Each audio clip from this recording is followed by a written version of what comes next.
Hey guys, tonight we are cracking open one of the most mysterious, terrifying, and frankly embarrassing things the human brain can do to itself. Have a psychedelic experience that goes completely off the rails. Not the kind where you stare at your hands for 4 hours and decide you understand music now. I mean the real kind. The kind where you end up crying in a bathroom at 2 a.m, convinced your reflection is judging you, and you're 100% certain you've accidentally dissolved into the couch cushions. So before you get comfortable, take a moment to like the video and subscribe, but only if you genuinely enjoy what I do here. And a very sincere thank you to the viewer who suggested this one. You know who you are, and I hope you have since recovered. Leave a comment telling me where you're tuning in from and what time it is for you. It is always somehow 3 a.m. somewhere, and I respect that. Also, the channel is now live on Spotify. The link is in the description if you'd rather drift off to this one with your eyes closed, which honestly feels appropriate for tonight's topic. Now, dim those lights, flip on a fan, and get horizontal, because this one is better experienced when you're already slightly untethered from reality. Let's pause for a second, because you deserve to know what you're getting into. Have you ever wondered why two people can take the exact same substance, in the exact same dose, in the exact same room, and one of them spends the night giggling at a houseplant while the other is convinced they are living inside a painting that is slowly eating them? What is actually happening in the brain when something shifts from beautiful to terrifying? Why do some people emerge from a bad trip forever changed in a good way, while others spend the next week calling their therapist and apologizing to their ceiling? Can the setting really matter that much? Can your mood from 3 days ago come back to find you 6 hours into a psychedelic experience and hand you a bill? What does the neuroscience actually say about why some minds spiral and others soar? And is a bad trip always bad? Or is it possible that the worst nights are sometimes the ones that do the most work? Congratulations. You have just taken something you probably should have researched a little more. The year is irrelevant. This has been happening since humans first figured out that certain plants did very strange things to consciousness. Your setting is questionable. Your mindset is untested. And somewhere in the back of your brain, a door is slowly beginning to open. What is on the other side is entirely up to the chemistry between your nervous system, your biography, and whatever you had for lunch. Good luck. Let's start at the very beginning, which in this case is a receptor. Before we can talk about why trips go wrong, we need to spend a few minutes in the brain, not in any poetic sense, but literally at the level of neurons firing and chemicals binding to proteins. Because the difference between a transcendent evening and a full psychological crisis often comes down to what happens when a molecule arrives at a receptor called the 5-HT2A serotonin receptor, and the brain, which was absolutely not expecting company, has to figure out what to do with it. Think of it like a key arriving at a lock it was never designed for. The key fits, more or less, but the door it opens is not the one on the label, and the room behind it is considerably stranger than anyone mentioned. Your brain runs on chemistry. Specifically, it runs on neurotransmitters, chemical messengers that carry signals between neurons, which are the individual cells doing all the electrical work of thought, perception, and memory. Serotonin is one of the most important of these messengers, involved in mood regulation, appetite, sleep, and a dozen other functions your body would very much like to keep working properly. The 5-HT2A receptor is one of the places serotonin normally docks, and when it docks there under ordinary circumstances, a predictable, well-regulated response follows. The system knows what to do. The system has been doing this your entire life. Classic psychedelics, psilocybin, LSD, mescaline, DMT, are what pharmacologists call serotonergic agonists. This means they bind to the 5-HT2A receptor, among others, and activate it. But they do not activate it the way serotonin does. They activate it with considerably more force, for considerably longer, and in a way that cascades through the brain's signaling networks in ways that are still not fully understood despite decades of research. The result is not simply more serotonin activity. It is a fundamental reorganization of how the brain processes information and how it processes you. Under normal circumstances, your brain is not particularly democratic about which signals it lets through. It runs a constant editorial operation, filtering, predicting, and categorizing incoming information against a model of the world it has been refining since infancy. You see a chair, and you do not actually perceive every photon that bounces off it. Your brain fills in a tremendous amount of the detail based on what it already knows chairs look like. This is efficient. This is how you navigate the world without being overwhelmed by raw sensory data every waking second. This is also, it turns out, the thing that psychedelics temporarily shut down. Neuroimaging studies, the kind conducted at Imperial College London and Johns Hopkins using fMRI machines and very patient volunteers, show that under psilocybin, the brain's normal filtering and categorizing operations become significantly less organized. The default mode network, the brain's self-referential hub, quiets down. Cross-communication between brain regions that do not ordinarily talk to each other increases dramatically. The result is a brain that is processing far more raw information than usual, interpreting that information through fewer of its habitual frameworks, and doing all of this without any of the anchors that normally keep perception stable and predictable. For some people, this produces an experience of astonishing beauty and meaning, colours more vivid, connections between ideas more immediate, the sense that the ordinary world has been stripped of its film of habit and revealed as something extraordinary underneath. For others, and this is where we're going tonight, this same neurological state produces something that feels less like revelation and more like a loss of everything that made the world safe. The same mechanism, the same chemistry, wildly different outcomes. The question of why is the question the rest of this script is built around. Your brain on psychedelics is not malfunctioning. It is running a different operating system than the one it was installed with, one with considerably more processing power and considerably fewer safety rails. Whether that is wonderful or catastrophic depends on a set of factors that we're just beginning to understand. Here is something nobody tells you before their first psychedelic experience. There is a part of your brain that is running, quietly and constantly, every single waking moment of your life, whose entire job is to remind you who you are. It is called the default mode network, a cluster of brain regions responsible for self-referential thought, autobiographical memory, and the quiet background hum of being you. Under a psychedelic, that network begins to go quiet. The narrative voice that has been narrating your life since you were old enough to form sentences starts to stutter, skip, and sometimes go completely silent. For some people, this is the most peaceful thing they have ever experienced. For others, it is the beginning of the worst night of their lives. The default mode network was not identified as a distinct brain system until the early 2000s, when researchers at Washington University noticed that a particular set of brain regions consistently became more active when subjects were not doing any specific task, when they were resting, daydreaming, or thinking about themselves. This pattern was surprising because prior to this, the assumption had been that a brain not engaged in a task was basically idling. What the imaging showed instead was that the resting brain is intensely active, just active in a particular inward-facing way. It is rehearsing the past, projecting into the future, constructing and maintaining the narrative of self that underpins almost every decision you make. When you lie awake at 3 a.m. replaying a conversation from 4 years ago, that is your default mode network doing its job. When you imagine how a difficult conversation will go before you have it, that is the default mode network. When you look in the mirror and have an immediate complex sense of being you, with your history, your opinions, your worries, your preferences, your particular relationship to the reflection staring back, that is the default mode network running its most fundamental function. It is the architecture of your sense of self, and under a significant dose of psilocybin, it begins to disintegrate.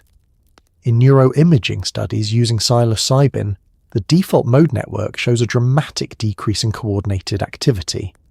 The regions that normally communicate with each other in tightly regulated patterns start to decouple. The flow of information that generates the sense of continuous self begins to break up, and the experience that corresponds to this on the inside, the subjective, felt experience of what it is like when this happens, is not like anything that ordinary language has good words for. Some people describe it as peace, Some describe it as oceanic unity, the dissolution of the boundary between self and world. Some describe it as terror. Some describe all three in rapid succession. Here's the thing about your sense of self that you do not normally appreciate. It is doing an enormous amount of work. It is not just a pleasant story you tell about yourself at parties. It is the framework that makes causality coherent, that makes your body feel like yours, that makes the future feel like something you will be there for.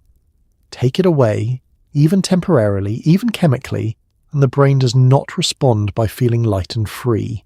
It responds by noticing that the scaffolding is gone and the building is still expected to stand. What happens next depends on whether you have any experience with buildings that stand without scaffolding, or whether, like most people on their first encounter with this particular neurological event, you had no idea the scaffolding was there until it was gone. The people for whom this process is most frightening are often those who had the highest investment in the stability of their self-concept to begin with.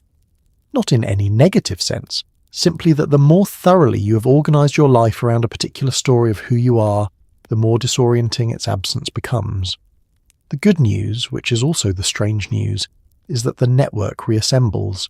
Every time, the self comes back. But while it is gone, the 10 to 15 minutes, or the several hours during which the default mode network is running at minimal capacity, can feel less like a temporary chemical vacation, and more like what you imagine dying might feel like, which is, understandably, not a comfortable feeling to have on a Tuesday. In 1964, a Harvard psychologist named Timothy Leary published a phrase that would go on to define the entire philosophy of responsible psychedelic use, get embroidered onto 1,000 tapestries, and be ignored by roughly 90% of the people who most needed to hear it. Set and setting. Your set is your mindset, the emotional weather you're walking in with, your expectations, your fears, your unresolved argument from last Tuesday. Your setting is where you are, who is with you, whether the lighting is right, whether the music is tolerable, and whether the person sitting across from you is calm or subtly nervous, in a way you have already picked up on and filed under things not to think about. Together, these two variables do more to determine the character of a psychedelic experience than the substance itself, which is a sentence that most people read, nod at, and then proceed to completely disregard. Leary was building on work done by earlier researchers, including Humphrey Osmond, the British psychiatrist who actually coined the word psychedelic in the 1950s from the Greek words for mind and to manifest. Osmond had noticed in his clinical work that the same dose of mescaline given to the same person under different conditions produced radically different outcomes. Give it in a sterile hospital ward with a clipboard-carrying attendant, and the experience tended to be clinical, anxious, and often unpleasant. Give it in a comfortable setting with someone the subject trusted, with music and soft lighting and time to settle, and the same chemical produced something that patients frequently described as among the most meaningful experiences of their lives. The molecule had not changed, the context had. Your mindset going into a psychedelic experience is not a minor atmospheric variable, it is structural. The brain on psychedelics is, among other things, dramatically more responsive to emotional and cognitive content than it normally is. Its filtering mechanisms, the systems that normally dampen the emotional weight of incoming information, are running far below capacity. This means that whatever is already running in the background of your psychology at the moment the substance takes effect is going to be amplified significantly. The mild anxiety you have been carrying about a relationship becomes, under psilocybin, a consuming and terrifying exploration of that relationship. The quiet sadness you have been managing successfully becomes grief that feels bottomless. The unexamined fear you have been keeping at a comfortable distance becomes the entire content of the experience for the next 4 hours. This is not speculation. It is consistent enough across enough experiences, clinical and non-clinical, to be considered one of the most reliable features of psychedelic pharmacology. Researchers at Johns Hopkins found that subjects who entered psilocybin sessions with high trait anxiety were significantly more likely to report challenging or frightening experiences than subjects who entered with lower baseline anxiety, even when the dose was identical. The brain is not creating new fears from nowhere. It is finding the fears that were already there and removing the volume knob. Setting operates through a different but equally important mechanism. The brain on psychedelics loses much of its ability to regulate the significance it assigns to environmental stimuli. Ordinarily, your brain filters out the background noise of an environment, the hum of an air conditioner, the quality of fluorescent lighting, the faint smell of whatever was cooked for dinner, because it has correctly assessed these things as unimportant. Under a psychedelic, the filters are off. Everything potentially means something. A flickering light is not a flickering light. It is a flickering light that requires interpretation and may be interpreted badly. A stranger's expression that might ordinarily read as neutral becomes evidence of hostility, of judgment, of something wrong. The setting you are in does not stop mattering once the experience begins. It keeps mattering continuously, more than it would under any other circumstances. Getting these two things right is not a guarantee of a good experience, but getting them wrong is one of the most reliable routes to a difficult one. Humans have been having bad psychedelic experiences for a very, very long time. Long enough that certain ancient cultures built entire ritual systems around the possibility that the plant might not be pleasant, and you were going to need help getting through it. The oracle at Delphi possibly breathed vapors from geological fissures that induced visionary states. Mesoamerican shamans who administered psilocybin mushrooms in ceremony did not do so casually. There were protocols, prayers, and a designated person whose entire job was to sit with whoever was struggling and guide them back to something navigable. The history of humans and consciousness-altering plants is also necessarily the history of humans discovering that some nights are harder than others. The Eleusinian Mysteries, held annually near Athens for nearly 2,000 years, beginning around 1500 BCE, involved the ritual consumption of a drink called kykeon, a barley-based preparation that some classical scholars, most notably the classicist Karl Ruck, have argued may have contained ergot, the fungal growth on rye grain that is also the base material from which Albert Hofmann would eventually synthesize LSD in 1938. Participants in the mysteries were extensively prepared. They fasted for days beforehand. They went through preliminary and initiatory rituals designed to establish the correct psychological orientation. They were told, with great seriousness, that what they were about to experience would be unlike anything in ordinary life, and that the preparation was not ceremonial theatre, but functional necessity. The Greeks, who were not historically shy about trying new things, had apparently learned the hard way that encountering the extraordinary without adequate preparation produced outcomes that ranged from unpleasant to destabilizing. The Mazatec healer Maria Sabina, whose mushroom ceremonies in Oaxaca first brought psilocybin to Western attention through the photographer Gordon Wasson in 1955, had a framework for difficult experiences that had nothing in common with the Western medical model. A participant who encountered terrifying visions was not having an adverse reaction. They were encountering something that needed to be encountered. Sabina's role was not to stop the experience but to navigate it, using chants, ritual language, and the authority of someone who had made this journey hundreds of times and knew its geography. The ceremonies could last all night. The hard parts were considered the important parts. Nobody was looking for a shortcut. Then came the 1960s, and with them a generation of Westerners who encountered psychedelics with the preparation time of approximately a weekend and the framework of approximately nothing. The early enthusiasm was genuine. The reports coming out of Leary's research at Harvard, and from the independently operating figures like Alan Watts and Aldous Huxley, emphasized the transformative and the transcendent. The difficult experiences were documented. They were too common to ignore, but they were framed in the early literature as exceptional, as the product of individual psychological weakness, as problems that could be engineered away with sufficient dose optimization and cheerful encouragement. This turned out to be wrong. By the mid-1960s, as LSD moved out of research settings and into the general population with astonishing speed, the bad trip became a cultural phenomenon with its own vocabulary, its own mythology, and its own medical literature. emergency room physicians began seeing patients experiencing acute psychedelic crises, terrified, dissociated, sometimes aggressively disoriented. The standard treatment in many hospitals involved antipsychotic medications, which sometimes helped and sometimes made things significantly worse by adding a layer of pharmacological confusion to an already overwhelmed nervous system. The phenomenon of talking someone down, using calm, grounded human presence to help a person through a difficult experience without medication, was developed largely by necessity, in Haight-Ashbury storefronts and festival medical tents, by people who had learned from experience what actually helped. The history of bad trips is, in a way, the history of a recurring lesson that each generation has had to learn for itself. The substances do not care how much you have read about them. Preparation matters.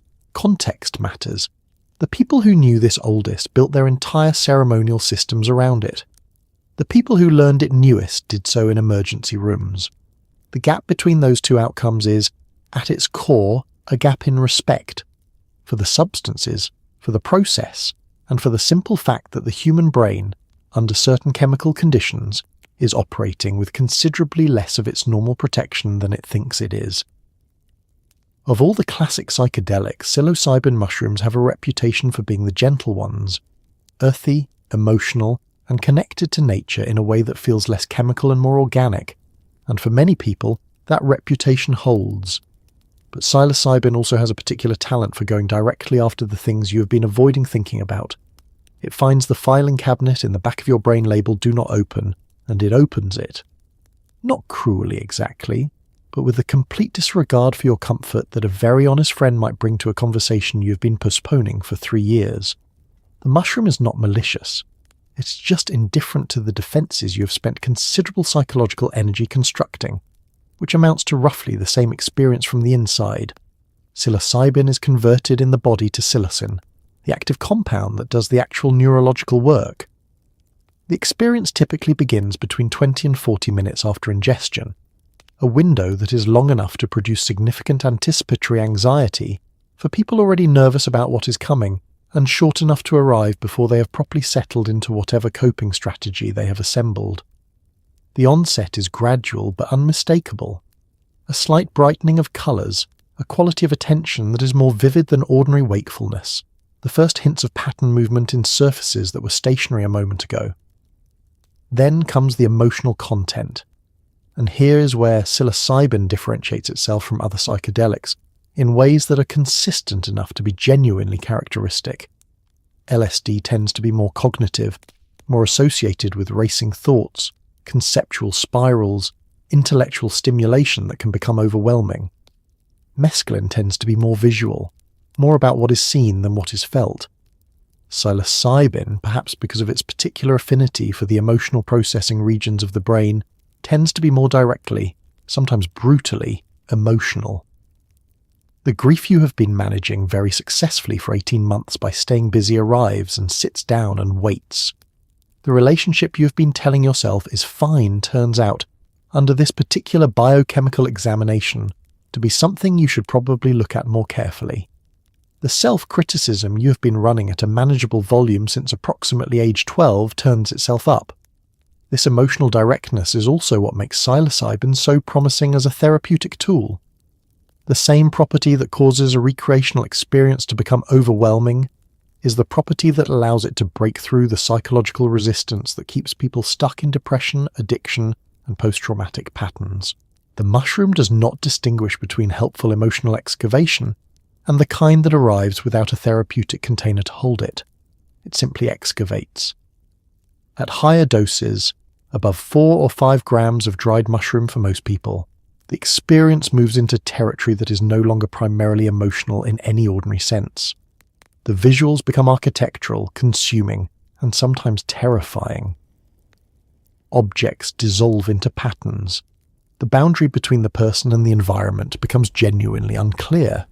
Time, as we noted earlier, loses its ordinary structure, and the emotional content that was merely intense at lower doses becomes the entire texture of reality, immersive in a way that makes the word overwhelming sound like an understatement. People at high doses of psilocybin have described experiencing their own death, the deaths of everyone they love, the end of existence as a concept, and the quiet, specific horror of becoming uncertain whether they exist at all. These experiences are real in the sense that matters most, which is the sense in which they are experienced. The fact that the brain chemistry that produces them is temporary does not make them feel temporary while they are happening. This is the thing that no description fully prepares you for. It is not that you know it will pass and feel afraid anyway. It is that you do not know it will pass, because knowing things requires a self that is currently offline. One of the most reliable features of an LSD experience, reliable in the sense that you can count on it whether you want to or not, is its relationship with time. Specifically, the way LSD completely dismantles your ability to measure it. Clocks become decorative objects. Minutes expand into what feel like afternoons. A song that is 4 minutes long takes what feels like a geological era to finish. Under ordinary circumstances, your brain is running a quiet, automatic timekeeping function in the background at all times, using familiar reference points to anchor you in the present. LSD removes those anchors one by one, and for some people, the result is not freedom, it is vertigo. The clock on the wall says it has been 20 minutes. Every subjective indicator your brain possesses says it has been 3 days. LSD, lysergic acid diethylamide, was first synthesized by Albert Hofmann at Sandoz Laboratories in Switzerland in 1938. He did not discover its psychoactive properties until 5 years later, in 1943, when a small quantity was accidentally absorbed through his skin during a routine resynthesis. What followed was the world's first documented acid trip, experienced on a bicycle ride home through Basel, that Hofmann later described as simultaneously terrifying and fantastical. Among the things he noted was a profound alteration in his sense of time, a subjective stretching and compression of duration that had no relationship to the clock on the wall. He had, without planning to, discovered one of LSD's most consistent and most disorienting properties. The neuroscience of time perception under LSD is still being actively investigated, but what researchers know is that the brain's timekeeping mechanisms are distributed across multiple regions: the basal ganglia, the cerebellum, the prefrontal cortex, and the LSD disrupts the coordinated activity between these regions significantly. The result is not simply that time feels faster or slower, it is that the brain loses its ability to construct the continuous, coherent sense of duration that normally makes the present moment feel navigable. You are here, but you have no reliable sense of how long you have been here, how long until things change, whether the state you're in has a ceiling, or whether it will simply continue indefinitely. For a difficult LSD experience, this temporal dissolution is not a minor inconvenience. It is a primary mechanism of suffering. The ability to survive an uncomfortable state depends enormously on knowing that it is temporary, on being able to say to yourself, "This will pass in 2 more hours. I just need to get through the next 2 hours." Remove the reliable sense of how long 2 hours takes, and the statement "this will pass" loses most of its reassuring force. The uncomfortable state no longer has a visible end. It becomes, subjectively, permanent, which is a very different relationship to endure. LSD is also, relative to psilocybin, a significantly longer-acting compound. A moderate psilocybin experience peaks somewhere between 2 and 3 hours and resolves within 4 to 6. A moderate LSD experience peaks between 4 and 6 hours and may still be producing noticeable effects at the 12-hour mark. This duration is not a theoretical problem, it is a lived one. Being in a difficult psychological state for 12 hours is a substantially different proposition than being in one for 6, and the temporal distortion compounds the duration, because those 12 hours, subjectively, do not feel like 12 hours. They feel like considerably longer. People who have had difficult LSD experiences frequently report that the most destabilizing feature was not the content of the experience, not what they were seeing or feeling or thinking, but the mounting certainty somewhere around hour 8 that this was simply how things were now, that the ordinary world was not coming back, that they had somehow permanently crossed into a territory that had no exit. The ordinary world did come back. It always does. But knowing that in advance and feeling it in the moment are two entirely different things, separated by approximately 12 hours and a complete absence of working clocks. There is a reason that clinicians working with psychedelic therapy spend considerable time screening participants before any session, and it is not bureaucratic caution. It is that a psychedelic experience, particularly at higher doses, has a reliable tendency to surface material that has been buried, sometimes for decades. For most people, this material exists as ordinary unresolved emotion, old grief, a difficult relationship, a choice they still feel complicated about. For people carrying significant trauma, the same mechanism can release something much larger, much faster, with much less of a container around it than the original experience had. The difference between these two situations is not a difference of degree. It is a difference of the kind of experience you are navigating and what you need to get through it safely. Trauma, in the clinical sense, is not simply the memory of a bad event. It is the way the nervous system encodes certain experiences, particularly experiences of overwhelming threat, helplessness, or loss, in a manner that keeps them functionally present rather than stored as ordinary past events. The traumatized brain does not simply remember the threatening event. It remains, in certain circumstances, partially in the neurological state produced by the original threat. This is the mechanism behind flashbacks, hypervigilance, and the way certain smells or sounds can produce immediate visceral fear responses in someone who has experienced violence or severe loss. The event is over, but the nervous system has not fully registered that it is over. A psychedelic experience removes many of the brain's ordinary filtering mechanisms, including, critically, the mechanisms that keep traumatic material at a manageable distance.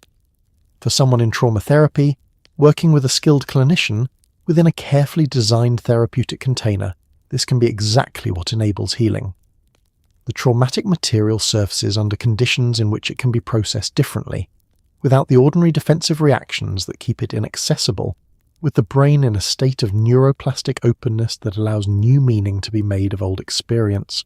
This is the basis for the promising early results in MDMA-assisted therapy for post-traumatic stress disorder and psilocybin-assisted therapy for depression associated with trauma.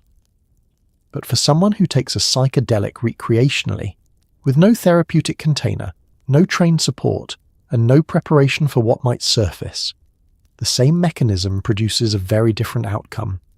The traumatic material does not arrive with context or support. It arrives with the full force of the original experience and the added disorientation of a radically altered neurological state. The person is simultaneously in the past and the present, flooded with sensory and emotional content they cannot organize, in a body that feels altered and strange, potentially alone or with people who do not understand what is happening. This is not a bad trip in the ordinary recreational sense. This is a genuine psychological crisis, and it requires a response that most informal social settings are not equipped to provide.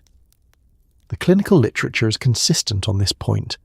Previous trauma is among the most significant predictors of a challenging psychedelic experience.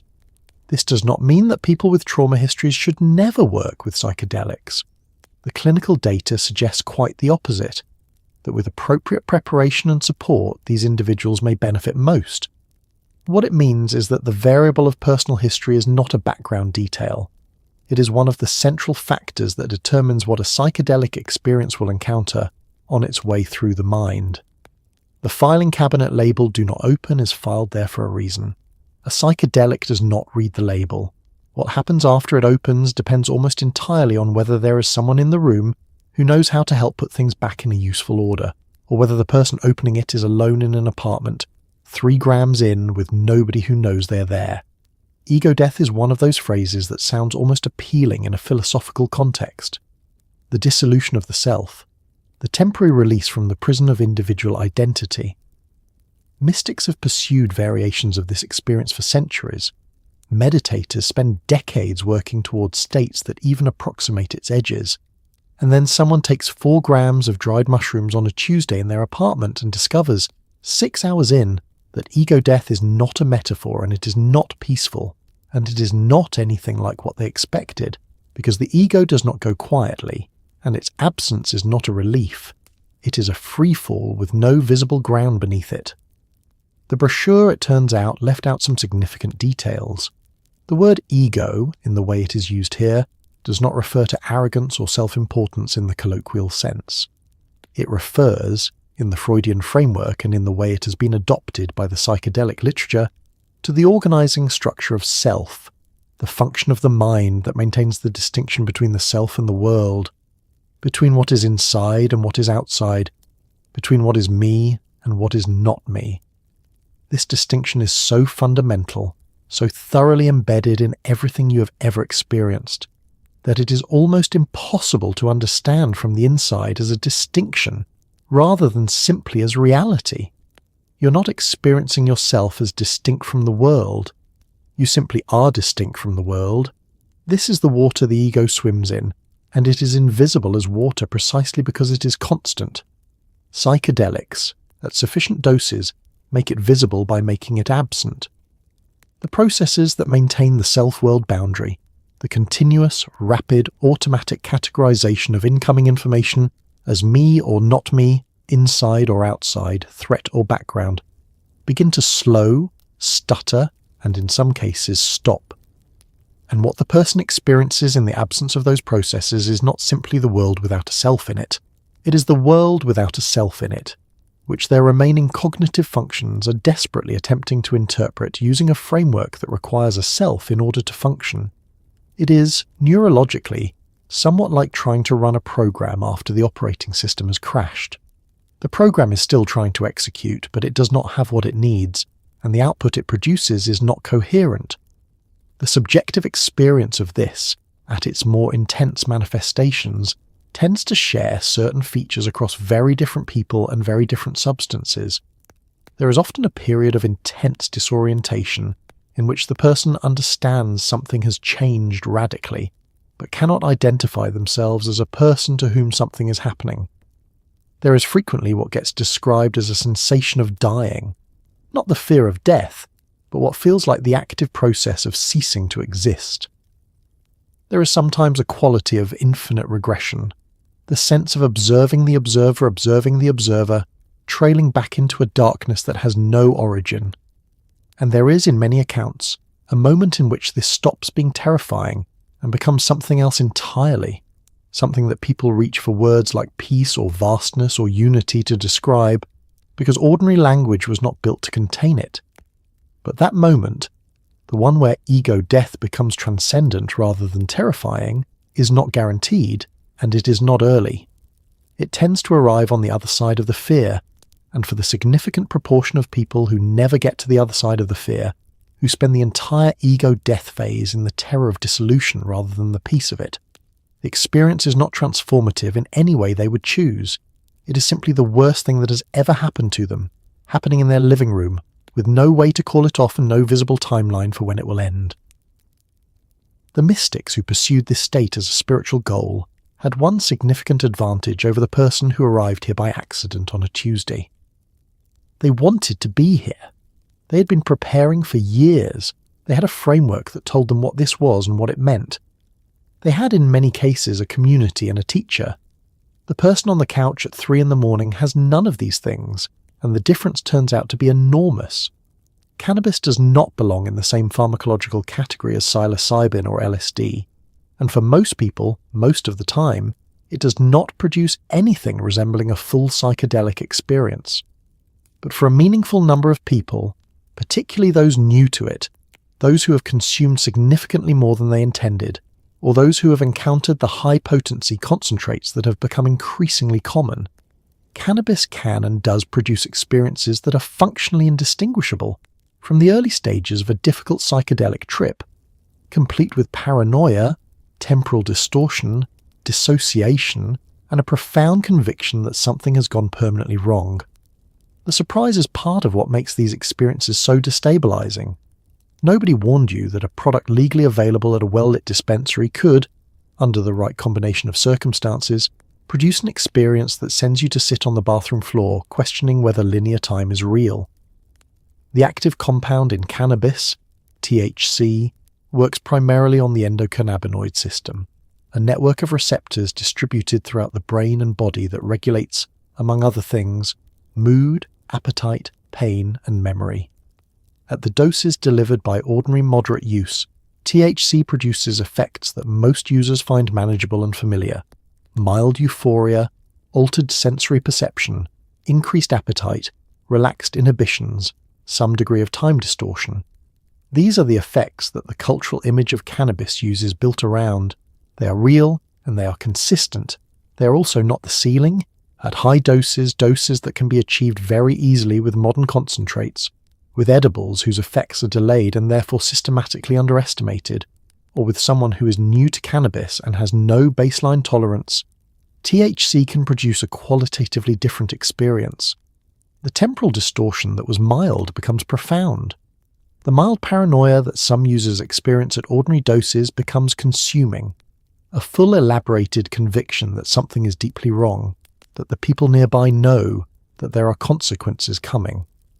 The dissociation, which might feel pleasant at lower doses, becomes vertiginous and frightening. Some people experience derealization, the sense that the world is not real, that they are watching their life through glass, and depersonalization, the equally unsettling sense that they are not real, that the body they are in belongs to someone else. What makes cannabis-induced difficult experiences particularly challenging is that they are, in most cases, entirely unexpected. Nobody takes their first edible thinking, "This might involve me lying on the floor, believing I have permanently broken my brain." The people around them are often equally unprepared, watching someone they offered what they thought was a minor recreational substance spiral into genuine distress, with no framework for what is happening, and no reliable information about how long it will last. The answer to how long it will last is, for edibles particularly, more than you would like. Edible cannabis can produce effects that peak 4 to 6 hours after consumption, and do not resolve for 8 to 12. This is a long time to spend in a state you are not expecting. The rises in potency across commercially available cannabis products over the past 2 decades are relevant here. The cannabis available in 1990 had average THC concentrations of around 4%. Modern dispensary flower averages around 20%. Concentrates, wax, shatter, live resin, commonly contain 60 to 90% THC. The person who assumes that cannabis is simply cannabis, and doses accordingly, is working with a drug that is, in terms of its actual potency, almost nothing like what the cultural reputation was built on. The emergency room data reflects this. Cannabis-related emergency presentations have increased significantly in states following legalization, with the majority of cases involving inexperienced users, edible products, and doses that were larger than intended. Most of these people are not in medical danger, but they are in genuine psychological distress, and the treatment in almost every case is the same. A calm environment, reassurance that what is happening is temporary and caused by the substance and time. A bad trip is not always primarily a visual experience, or an emotional one, or an existential crisis. Sometimes it starts in the body, in a wave of nausea that will not resolve, in a heart that seems to be beating too fast, in hands that feel wrong in a way that is difficult to articulate, in the skin that seems simultaneously too present and too absent. For some people, the most frightening aspect of a difficult psychedelic experience is not what they are seeing or thinking. It is what they are feeling physically, and the brain's completely unhelpful tendency to interpret those sensations through a catastrophizing lens. Your heart is beating at its normal rate of 70 beats per minute.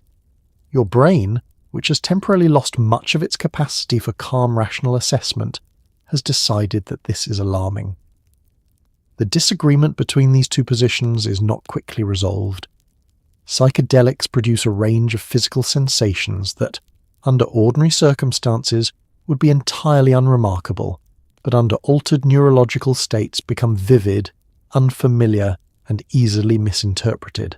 Increased heart rate is common and typically modest, a few beats per minute above baseline, well within safe physiological parameters. Increased body temperature, mild perspiration, pupil dilation, muscle tension, and a generalized physical restlessness are all standard. These are the expected physical consequences of a serotonergic compound, acting on receptors distributed throughout the peripheral nervous system as well as the brain. They are not dangerous. They are not signs that something has gone wrong medically, but the brain, stripped of many of its ordinary interpretive frameworks, does not automatically know this, and the body, when it feels strange, does not automatically communicate that strangeness in terms that read as benign. Nausea occupies a particular position in the difficult physical experience of psychedelics. It is extremely common with mushrooms, both psilocybin and other species, partly because of compounds in the mushroom material itself, and partly because of the serotonergic activity in the gut, where a substantial portion of the body's serotonin receptors are located.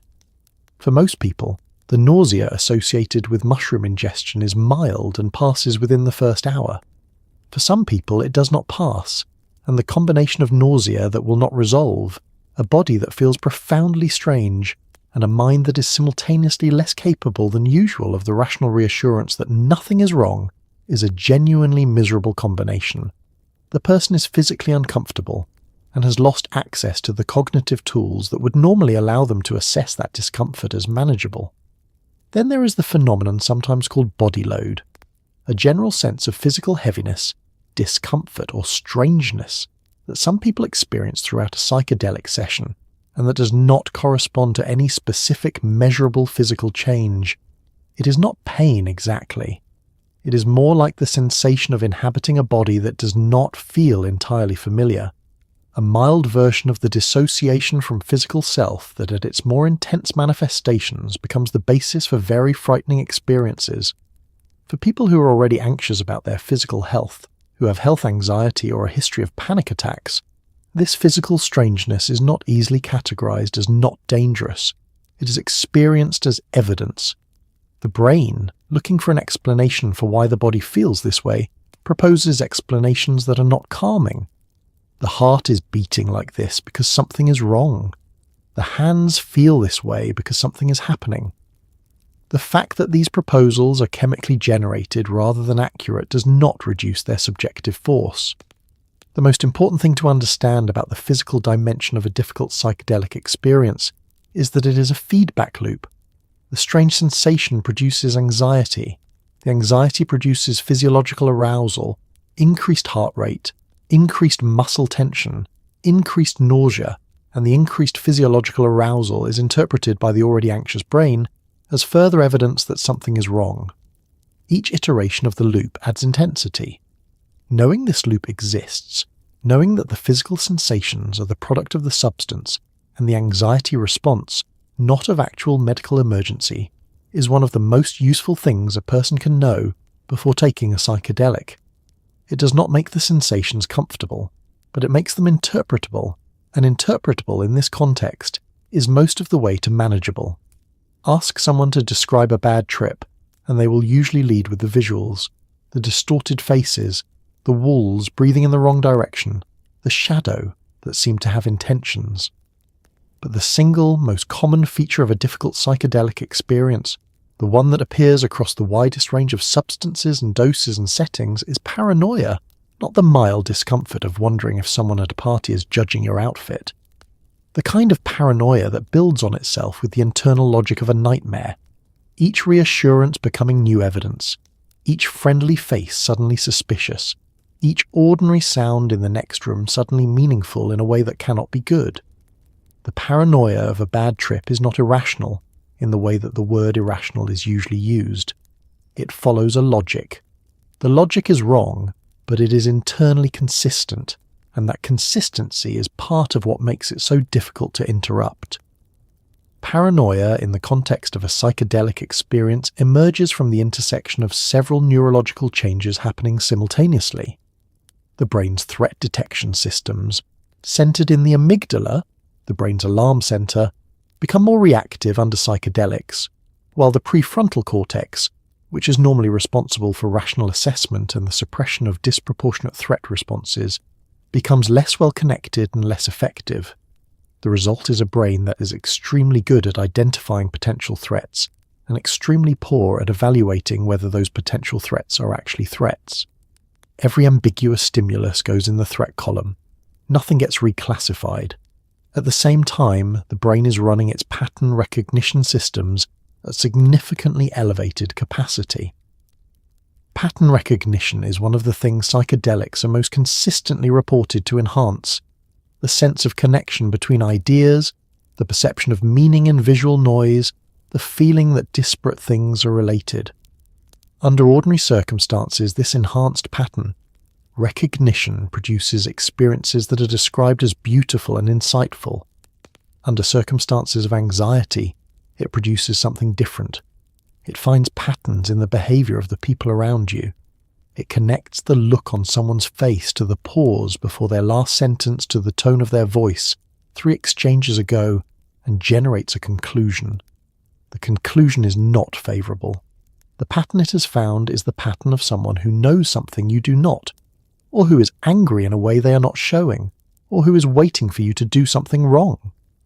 The particular cruelty of paranoid spirals during a bad trip is that they are self-reinforcing in a way that is almost impossible to interrupt from inside the experience.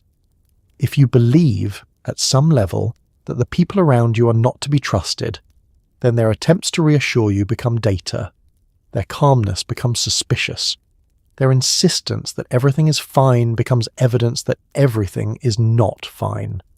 A person who tells you multiple times that you are okay is, in the paranoid logic, someone who has a reason to tell you that you are okay, and that reason is not simply that you are okay. This is the nightmare of the paranoid spiral. The exit signs all point deeper in. There is no clean solution to paranoid spiraling during a bad trip, but there are interventions that help more than others. The most effective is not argument.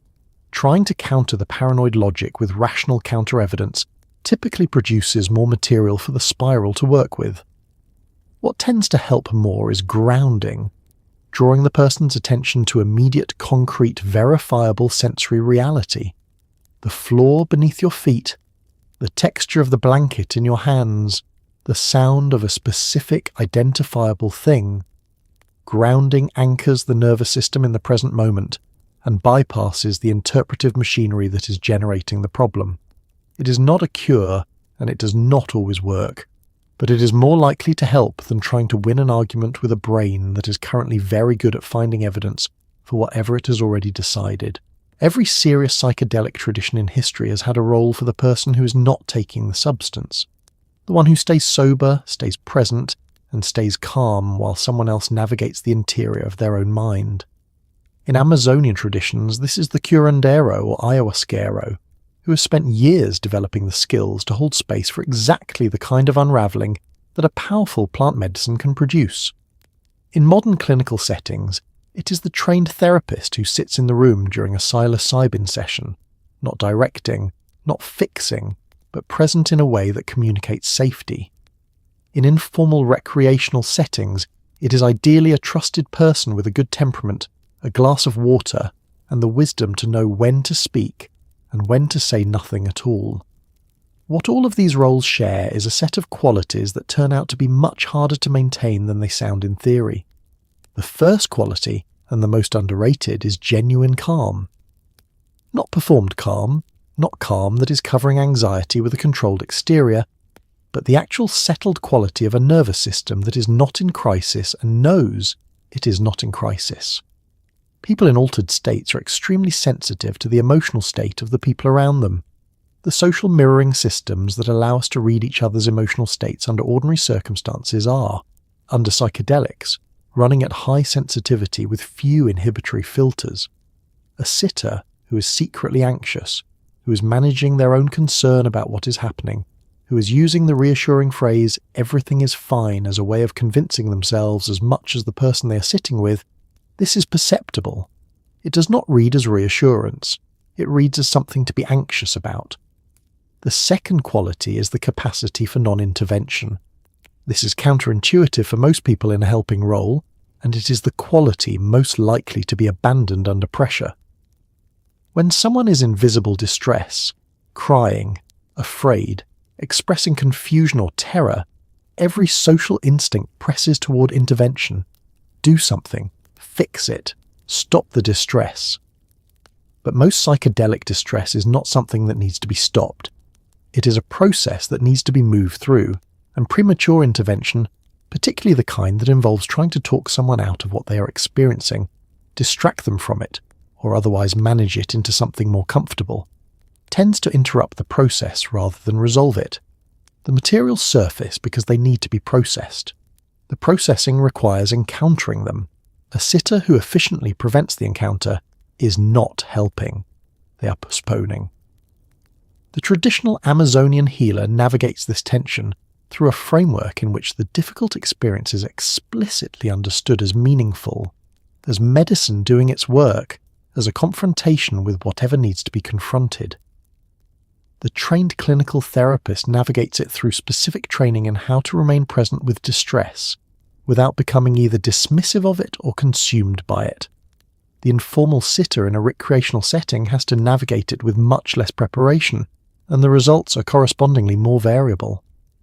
What the best informal sitters report having figured out, usually through experience, is this: the most helpful thing you can do for someone in a difficult psychedelic state is to be demonstrably okay, not insistently okay, not urgently reassuring, just steadily, visibly, calmly there. The message that communicates through every form of presence without needing to be stated in words is, "This is survivable, because I am here and I am not afraid, and if it were not survivable, I would be afraid." That message is worth more than anything you are likely to say. The qualities of a good sitter, distilled from both clinical training and accumulated in formal experience, are roughly these: genuine calm, patience without visible impatience, the ability to sit in silence without filling it anxiously, the willingness to offer simple physical grounding without making it complicated, the clarity to know when something has moved from the difficult but navigable into the territory that requires more help than a sober companion can provide. That last clarity matters. Most difficult psychedelic experiences do not require medical intervention, but some do, and the sitter who cannot tell the difference is not adequately equipped for the role. Of all the psychedelic experiences catalogued by researchers, self-experimenters, and the genuinely baffled, the DMT entity encounter remains among the most consistently strange. Strange not just in its content, but in the peculiar unanimity of the reports. Across wildly different cultural backgrounds, different settings, different intentions, different decades, people who have encountered what the brain produces under DMT seem to be encountering something that feels, to them, less like a hallucination and more like a meeting. Whether that meeting is with a facet of their own unconscious, a projection of the brain's pattern recognition machinery, or something that resists conventional explanation entirely, what matters for our purposes tonight is that for a significant portion of people, this encounter is not comfortable. The entity that appears does not always appear friendly, or intelligible, or interested in your well-being. Sometimes it appears with an agenda that is not immediately legible, in a context that has no relationship to anything in your prior experience, and the meeting is not one you would have scheduled if someone had described it in advance. N,N-dimethyltryptamine, DMT, is unusual among psychedelics in several ways. It is endogenous, meaning the human body produces it naturally, though in what quantities and for what purposes remains a subject of active research and considerable debate. It is extraordinarily fast-acting when smoked or vaporized. Onset begins within seconds, peak effects are reached within 2 to 3 minutes, and the experience resolves in most cases within 15 to 20 minutes. This compactness is part of what makes the DMT experience so disorienting for people who are not prepared for it. There is no gentle onset. There is no opportunity for gradual acclimatization. One moment you are in ordinary reality. Approximately 30 seconds later, you are somewhere else entirely, and the where is one of the most consistently strange descriptions in the literature of altered states. People who have used DMT frequently report entering what they describe as a different place, not a different mental state, but a different location, with spatial properties and inhabitants that are as fully rendered as the ordinary physical world. The entities encountered in this space are described in ways that resist clean categorization, simultaneously alien and familiar, mechanical and organic, threatening and curious, completely unlike anything from ordinary experience and yet somehow recognizable in a way that cannot be explained. They appear to communicate. The communication is not typically linguistic in the ordinary sense.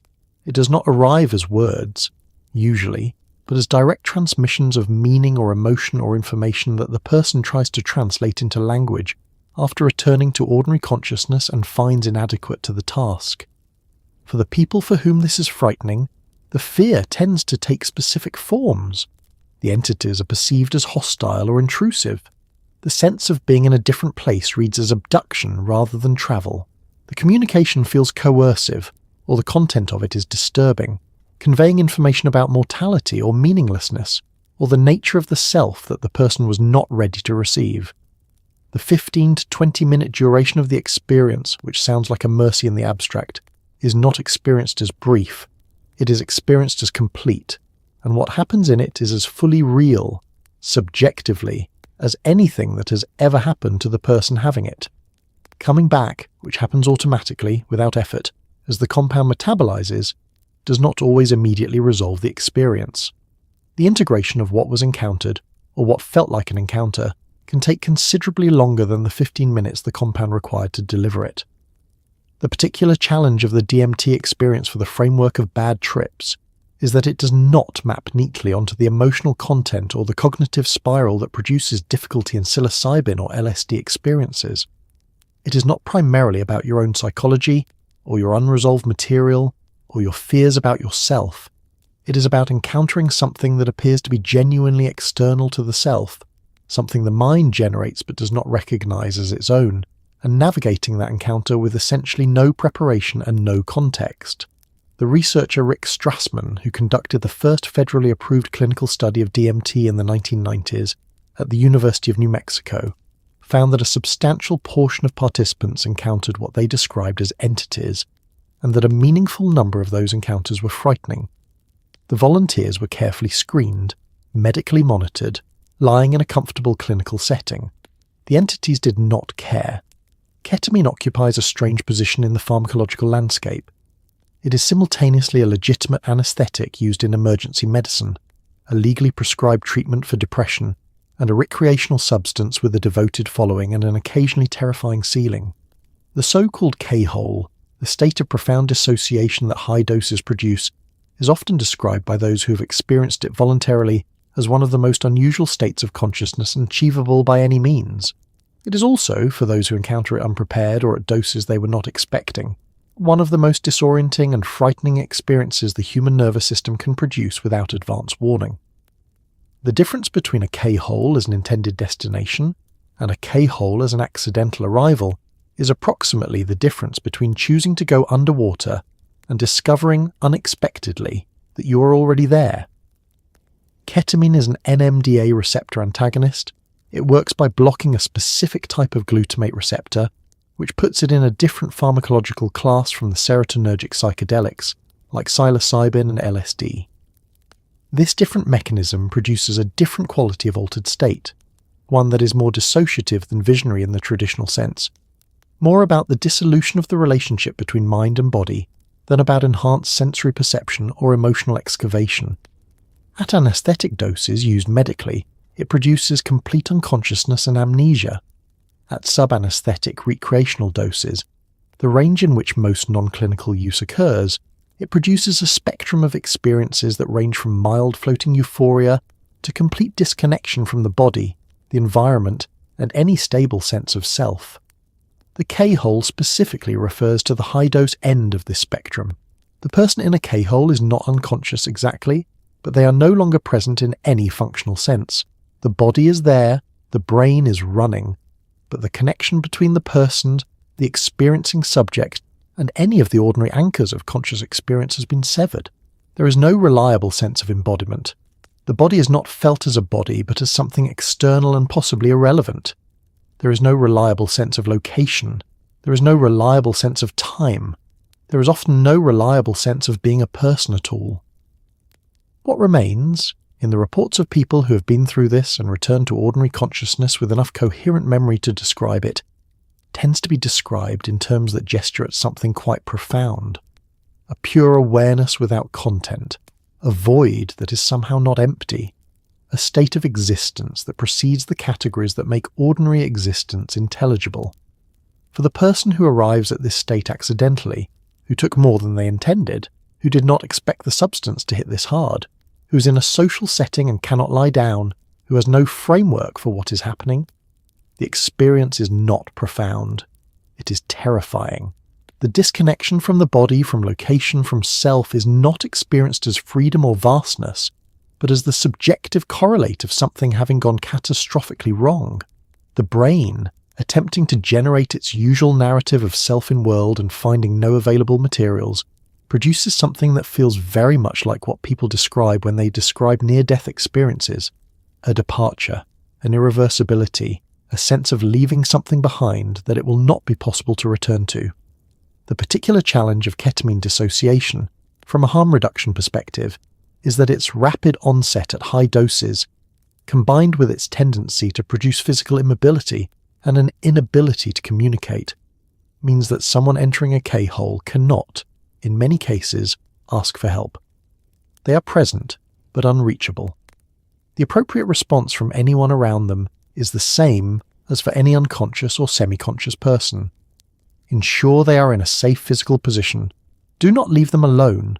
Do not try to interact with them in a way that requires a response, and wait. The experience will pass. The neurological disruption is temporary. The terror in the person's interior may feel infinite, but the compound metabolizes, the receptors recover, and the person comes back. Understanding this sequence in advance is one of the most useful pieces of information available to anyone working with this particular substance. Ayahuasca, the Amazonian brew made from the Banisteriopsis caapi vine and the Psychotria viridis leaf, has been used in ceremonial contexts throughout the Amazon basin for centuries, possibly millennia, and it has developed over that time a well-earned reputation for being thorough. It does not particularly care whether you are comfortable. It does not adjust its intensity based on whether you feel ready. It arrives with the complete authority of something that has been doing this far longer than you have been alive, and proceeds to show you exactly what it came to show you, which may or may not be what you were hoping for, and which will almost certainly arrive alongside significant nausea, because the brew is an emetic as well as a visionary medicine, and the purge, as uncomfortable as it is considered by many traditions to be part of the healing. The bucket is not incidental to the ceremony. In many frameworks, the bucket is the ceremony. You arrive carrying things you needed to leave behind, and the medicine assists you in leaving them through whatever exit is available. The pharmacology of ayahuasca is more complex than most plant medicines. The Psychotria viridis leaf contains DMT, the same compound discussed in the previous segment, but DMT is not orally active on its own because the body's monoamine oxidase enzymes break it down in the gut before it reaches the bloodstream. The Banisteriopsis caapi vine contains beta-carboline alkaloids, harmin, harmaline, and tetrahydroharmin, which are monoamine oxidase inhibitors. By combining these two plants, Amazonian peoples discovered, apparently without benefit of biochemistry textbooks, the precise combination required to make DMT orally active. The brew they developed from this discovery produces an experience that can last 4 to 6 hours, that is significantly more complex and emotionally involved than smoked DMT, and that has, in the ayahuasca ceremony tradition, a specific structure designed to navigate its challenges. The purge, the nausea and vomiting that frequently accompanies ayahuasca, is not considered a side effect to be minimized in traditional contexts. It is understood as a release. The Shipibo healers describe it as the physical manifestation of the emotional and spiritual material being expelled, the body assisting in the clearing of whatever the medicine is working on. This interpretation is not simply metaphor or spiritual embellishment. There is a physiological logic to it. Nausea is one of the body's primary mechanisms for expelling something it has assessed as unwanted.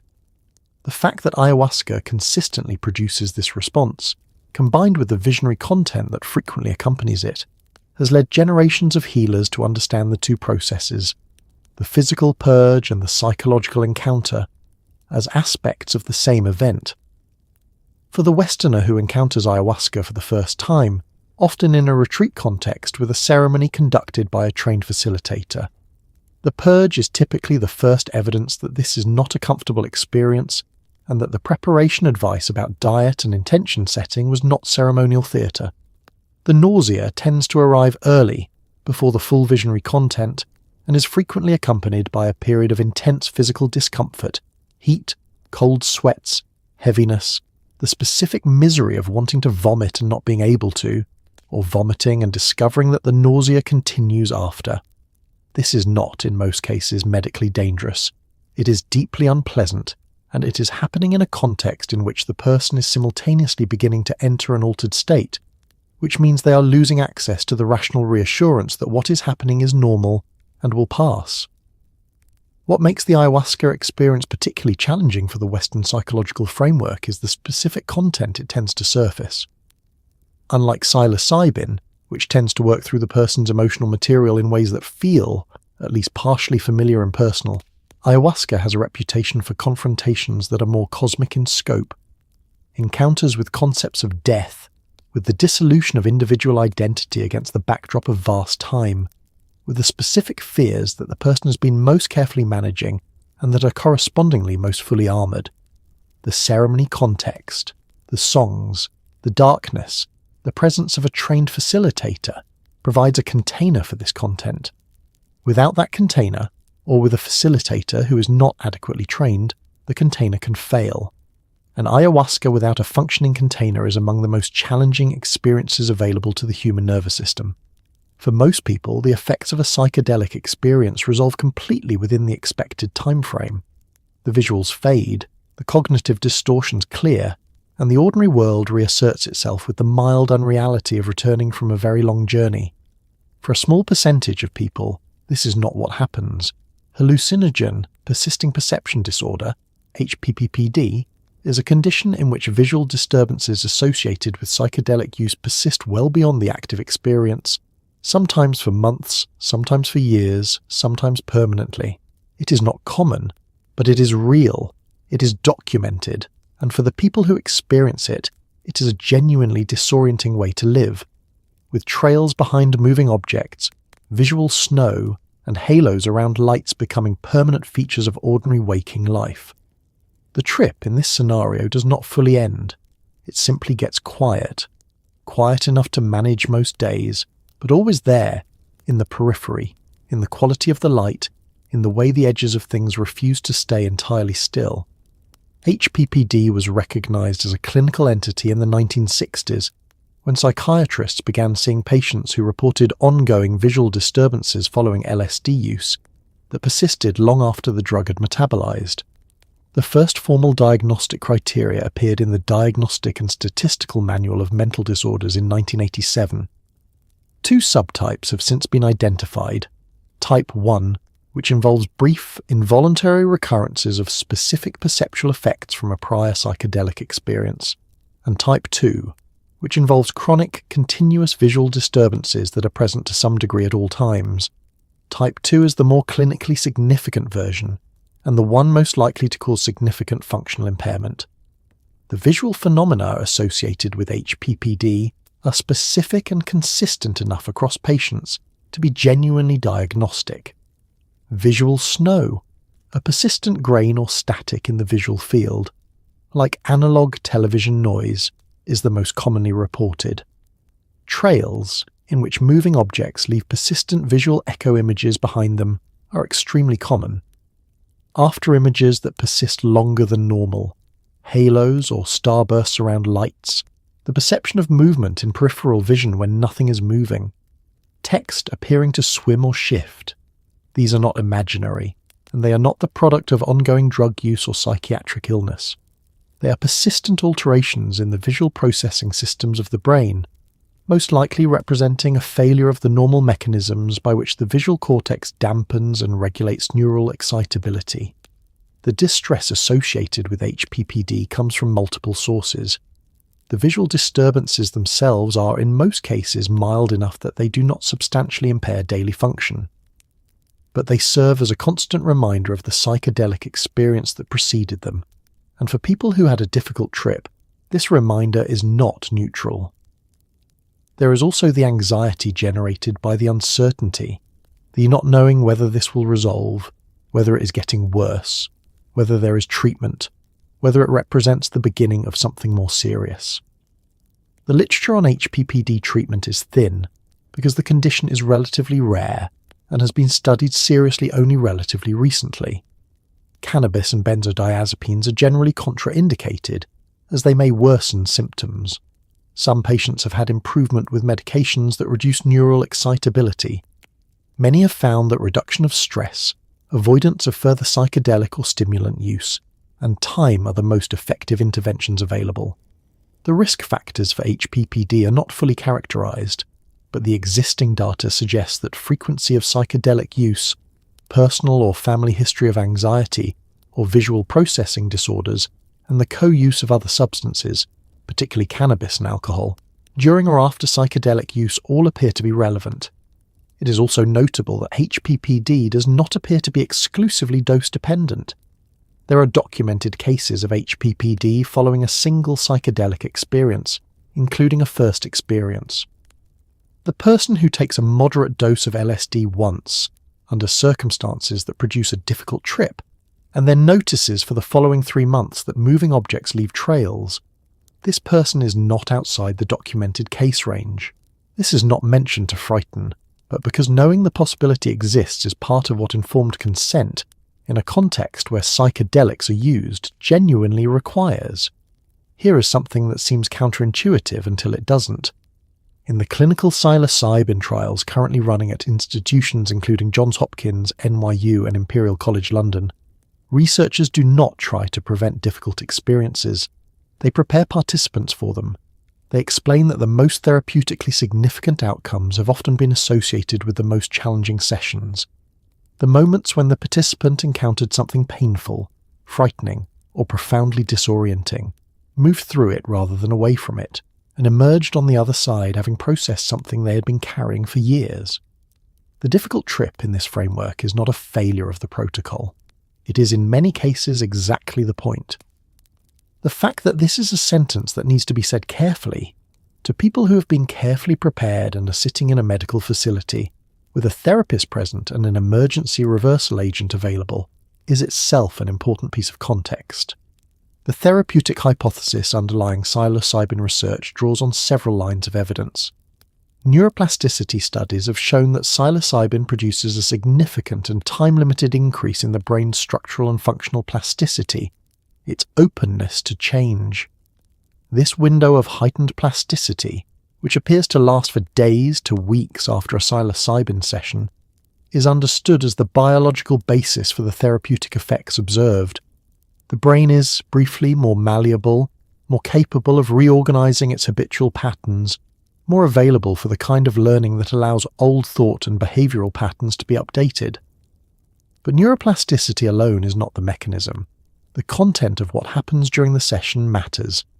In the psilocybin trials for treatment-resistant depression, the sessions that produced the most significant and lasting improvements in depressive symptoms were not the sessions with the most pleasant phenomenology. They were the sessions in which something shifted, in which the participant encountered, in whatever form the psychedelic experience provided, the material that was central to their depression. This encounter was frequently not comfortable.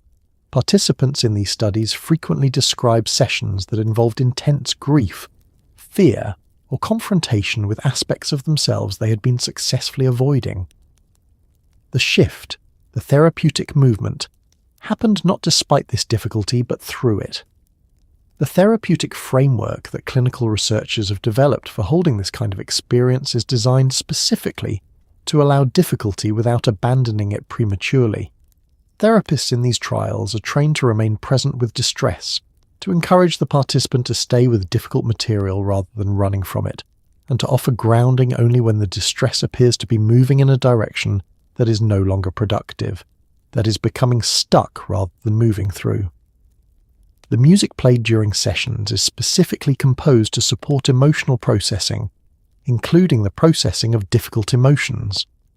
The eye shades worn by participants are intended to encourage inward rather than outward attention. Everything in the protocol is designed to create a space where the difficult can be encountered, processed, and metabolized.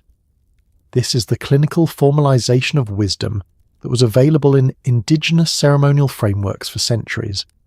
The difficult experience is not the thing to be prevented. It is the thing to be supported. The difference between a recreational bad trip and a therapeutically productive, challenging experience is not primarily in the neurochemistry. It is in the container, the preparation, the support, the framework of meaning that allows the person to stay with what is happening rather than fleeing from it. What the clinical research is demonstrating with methodological rigor is that this framework works, that the challenging experience held well produces outcomes that the pleasant experience cannot, and that the question for anyone working with these substances, clinically, ceremonially, or informally, is not how to avoid the difficult but how to be ready for it. The decision to take a psychedelic alone is one that experienced users sometimes make deliberately, with considerable preparation and a very clear sense of why they want the unmediated experience without another person's energy in the room. It is also one that beginners sometimes make by default, either because they do not have anyone they trust enough to invite, or because they underestimated the value of company, or because the opportunity presented itself and they did not think that hard about it. The difference between these two groups, in terms of how a difficult experience is likely to unfold, is not subtle. The experienced solo journeyer has typically a framework, a prepared environment, a known dose, a timeline, and some version of a contingency plan. The person alone by default may have none of these things, and when the experience becomes difficult, which it may or may not do, they are navigating it without the single most reliable external resource available, another person who is okay. The human nervous system is, at a fundamental level, a social organ. Regulation of emotional states does not happen entirely internally. Much of it happens through a process called co-regulation, in which two nervous systems in proximity influence each other's state. A calm person in the room with a frightened person does something physiologically measurable to the frightened person's arousal level. This is not metaphorical. It is demonstrable in heart rate variability measurements, in cortisol levels, in the activity of the autonomic nervous system. The presence of a calm, trusted other person is a direct input into the nervous system's threat assessment calculations, and it tends to produce a downward adjustment in those calculations, a reduction in the perceived severity of whatever the frightened nervous system has assessed as threatening. Remove the calm, trusted other person, and the nervous system has to regulate entirely on its own resources. Under ordinary circumstances, this is fine. Most people are capable of self-regulation, of talking themselves through anxiety, of using cognitive reappraisal and breathing, and the knowledge of prior experiences to navigate uncomfortable emotional states. But psychedelics specifically reduce the capacity for this kind of self-directed cognitive management. The prefrontal cortex, which is the brain region most responsible for the top-down regulation of emotional states, the part that says, okay, this is anxiety, it will pass, I have felt this before and I am fine, is running below capacity. The self-talk that normally provides a regulatory floor is less available, and the person, alone, has no external regulatory resource to compensate for the reduction in internal ones. The specific risks of difficult solo experiences include the inability to seek help when needed, the combination of cognitive disorientation, and, in some cases, physical immobility makes communication difficult. The absence of anyone to notice if something physically wrong is happening. The amplification of paranoia and fear in the absence of social grounding, and the particular brand of existential terror that isolation can add to a difficult experience. The sense that the difficulty is happening to someone who is completely alone, and that this aloneness is both fact and statement. The experience in this condition does not interpret its own difficulty charitably. It generates narratives that the isolation supports. This is not an argument that psychedelics should never be taken alone. It is an argument that the decision to take a psychedelic alone should be made with full awareness of what the aloneness contributes. The experienced solo journeyer who has carefully prepared their environment, informed a trusted person of their location and timeline, and has genuine confidence in their ability to navigate difficulty without external support is making a considered choice with known risks. The person who finds themselves alone with a psychedelic because the alternative seemed complicated is in a different situation, and the different situation matters more than is usually acknowledged in casual conversations about these substances. Anyone who has spent time reading about psychedelic therapy will notice that the playlists used in clinical sessions are meticulously curated, not as background noise but as an active component of the treatment. Music during a psychedelic experience does something that goes well beyond ordinary emotional response to sound. It becomes structural. It provides a temporal container when time has lost its shape. It carries emotional content that the brain, temporarily stripped of its ordinary defences, processes at a depth that can feel almost unbearable in its intensity. And when the music is wrong, too abrasive, too chaotic, too emotionally loaded in the wrong direction, it does not merely fail to help. It can become part of the problem. The song that is playing when a trip turns difficult is not simply a sound in the background. It is the texture of the current moment, and it can pull the current moment in directions that the person in it has very little capacity to resist. The Johns Hopkins psilocybin research group developed their playlists over the course of years through a process that involved extensive testing and revision based on participant reports. What they were trying to create was a musical environment that could support the full range of emotional content that a therapeutic psilocybin session might produce. Not just the positive moments, but the difficult ones, the frightening ones, the moments of profound grief or confrontation with mortality. What they found over the course of many sessions was that music that worked therapeutically had certain qualities that were not obvious in advance. It tended to be primarily instrumental, avoiding the complex associative content of lyrics. It tended to have a clear emotional arc that modelled movement through difficulty rather than avoiding it. It tended to build and release tension in patterns that the nervous system could follow. And it tended to feel, at the right moments, like permission to feel what was coming up. Music during a difficult psychedelic experience can anchor a person in at least two ways. First, it provides a temporal structure, a beginning, middle, and end, a rhythmic progression through time that substitutes for the temporal orientation the person has lost. Following the music through a piece is a form of time navigation, a way of understanding that things are moving even when the subjective sense of duration has become unreliable. Second, music at its best during a difficult experience does something that almost nothing else can. It communicates emotional content without requiring the disoriented brain to process it linguistically. The person does not need to understand what is happening, decode verbal reassurance, or respond appropriately to a well-intentioned question. They just need to be inside the music, and the music carries them. But music can also accelerate a difficult experience in ways that are worth understanding. Songs with lyrics that the person has strong personal associations with, particularly associations related to loss, relationship, or mortality, can activate those associations with a force that is difficult to manage under ordinary circumstances and essentially impossible to manage under altered ones. Music that is atonal, dissonant, or rhythmically chaotic can amplify the sense of disorder and threat rather than providing container for it. Music that is very loud, very fast, or very aggressive bypasses the nervous system's capacity for the gentle emotional processing that a difficult psychedelic experience typically requires. The person who is 3 hours into a difficult psilocybin experience and whose roommate has chosen this moment to put on their angry playlist is not in a position to simply decide to find the music relaxing. The music is entering a nervous system that has no filters. Whatever it carries, it delivers at full force. The practical guidance here is not complicated, but requires advanced planning. Before a psychedelic experience, prepare music that you already know to be emotionally helpful, rather than emotionally activating in a destabilizing direction, that is primarily instrumental, that has structure and movement, and that you have the ability to change easily if it stops working. The ability to change it easily is actually important. Fumbling with a phone interface while disoriented is its own category of problem that is best avoided entirely. The night is over. Whatever happened, happened.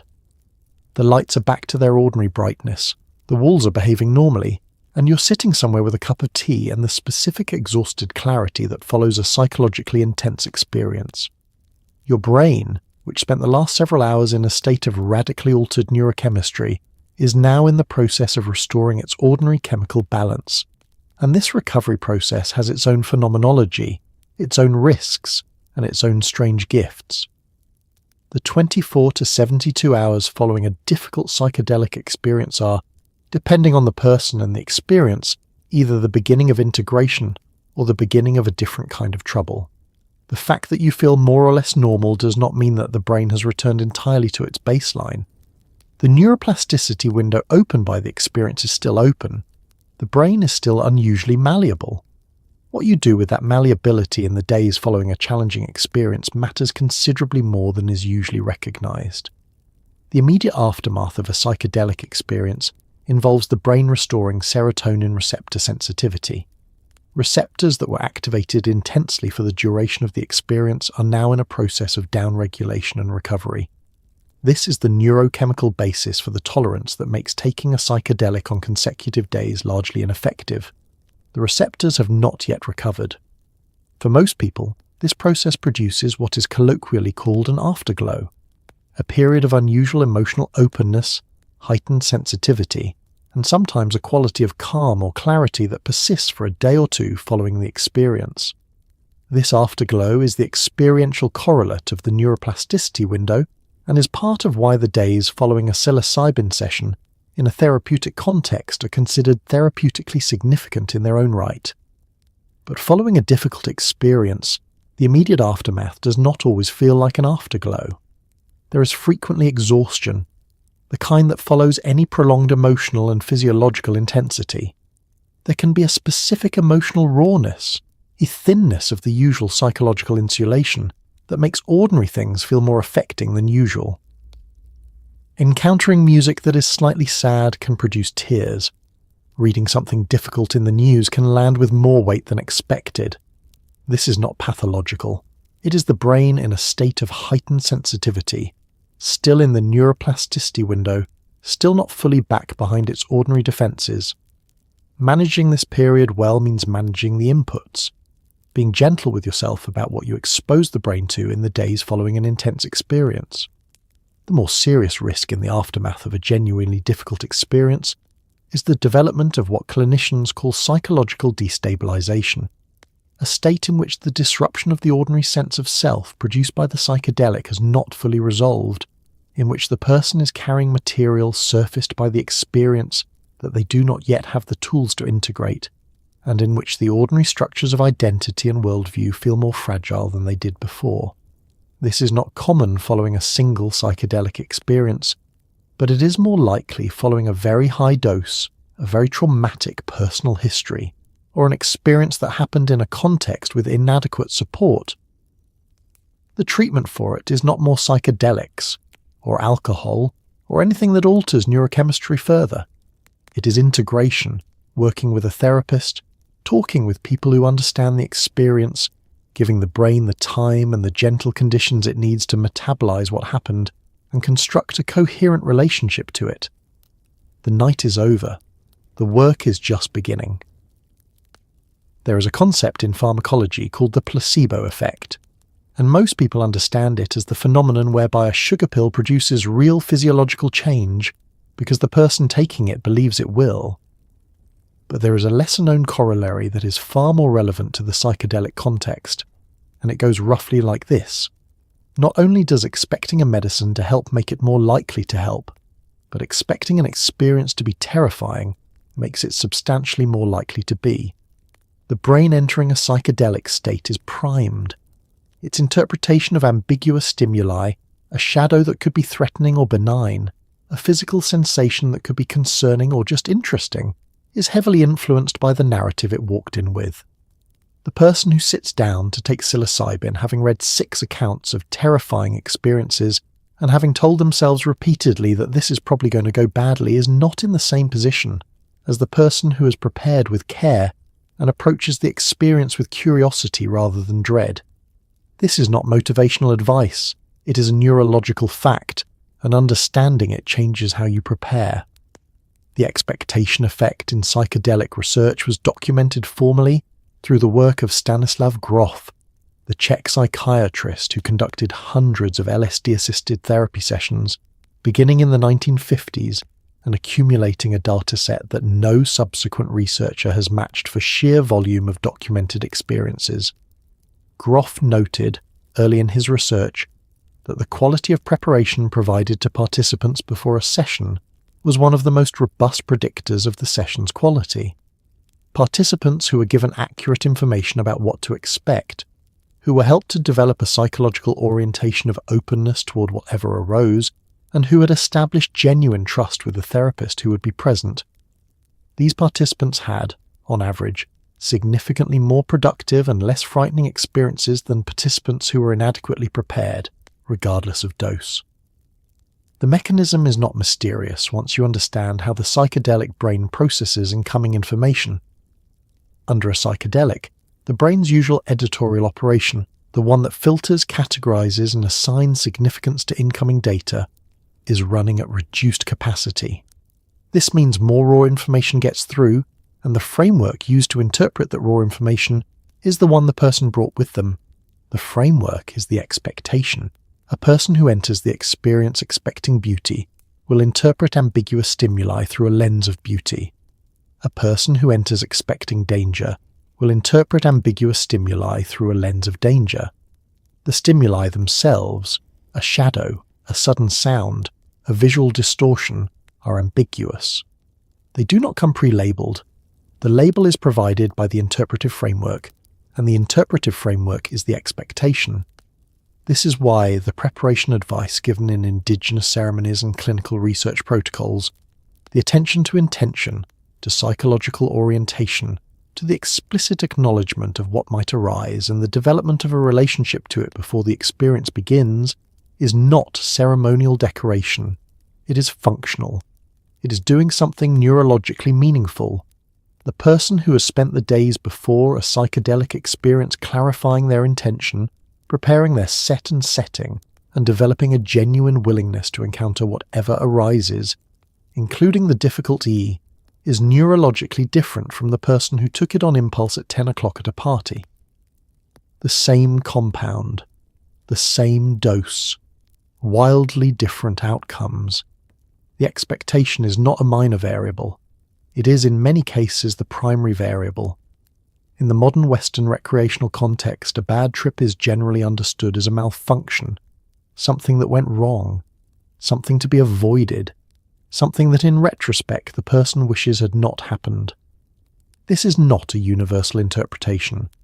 In the indigenous traditions that have worked with plant medicines for centuries, a difficult experience has never been synonymous with a failed one. The Shipibo Conibo healers of the Peruvian Amazon do not describe a harrowing ayahuasca ceremony as a bad trip. They describe it as the medicine doing its work. The material that surfaces under the influence of a powerful plant, the fear, the grief, the confrontation with mortality, is understood not as a side effect to be minimized, but as the central mechanism of healing. The suffering is the treatment. This reframe is not merely semantic.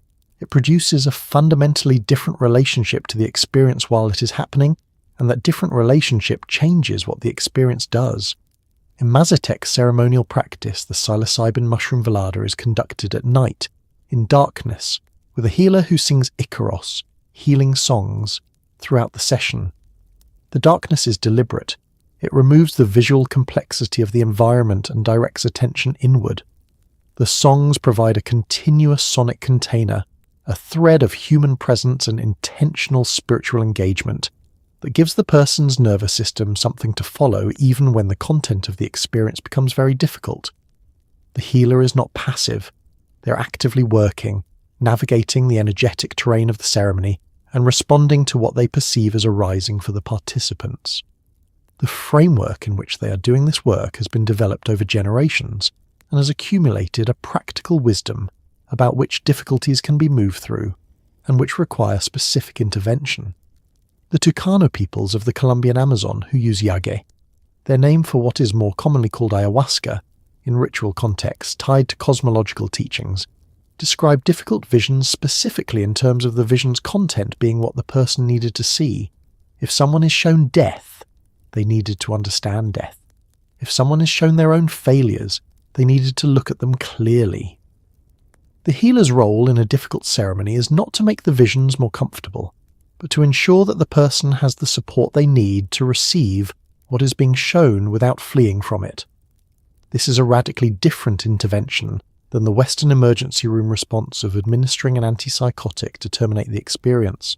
The cross-cultural picture that emerges from examining how different societies have understood and managed difficult psychedelic experiences is consistent on one central point.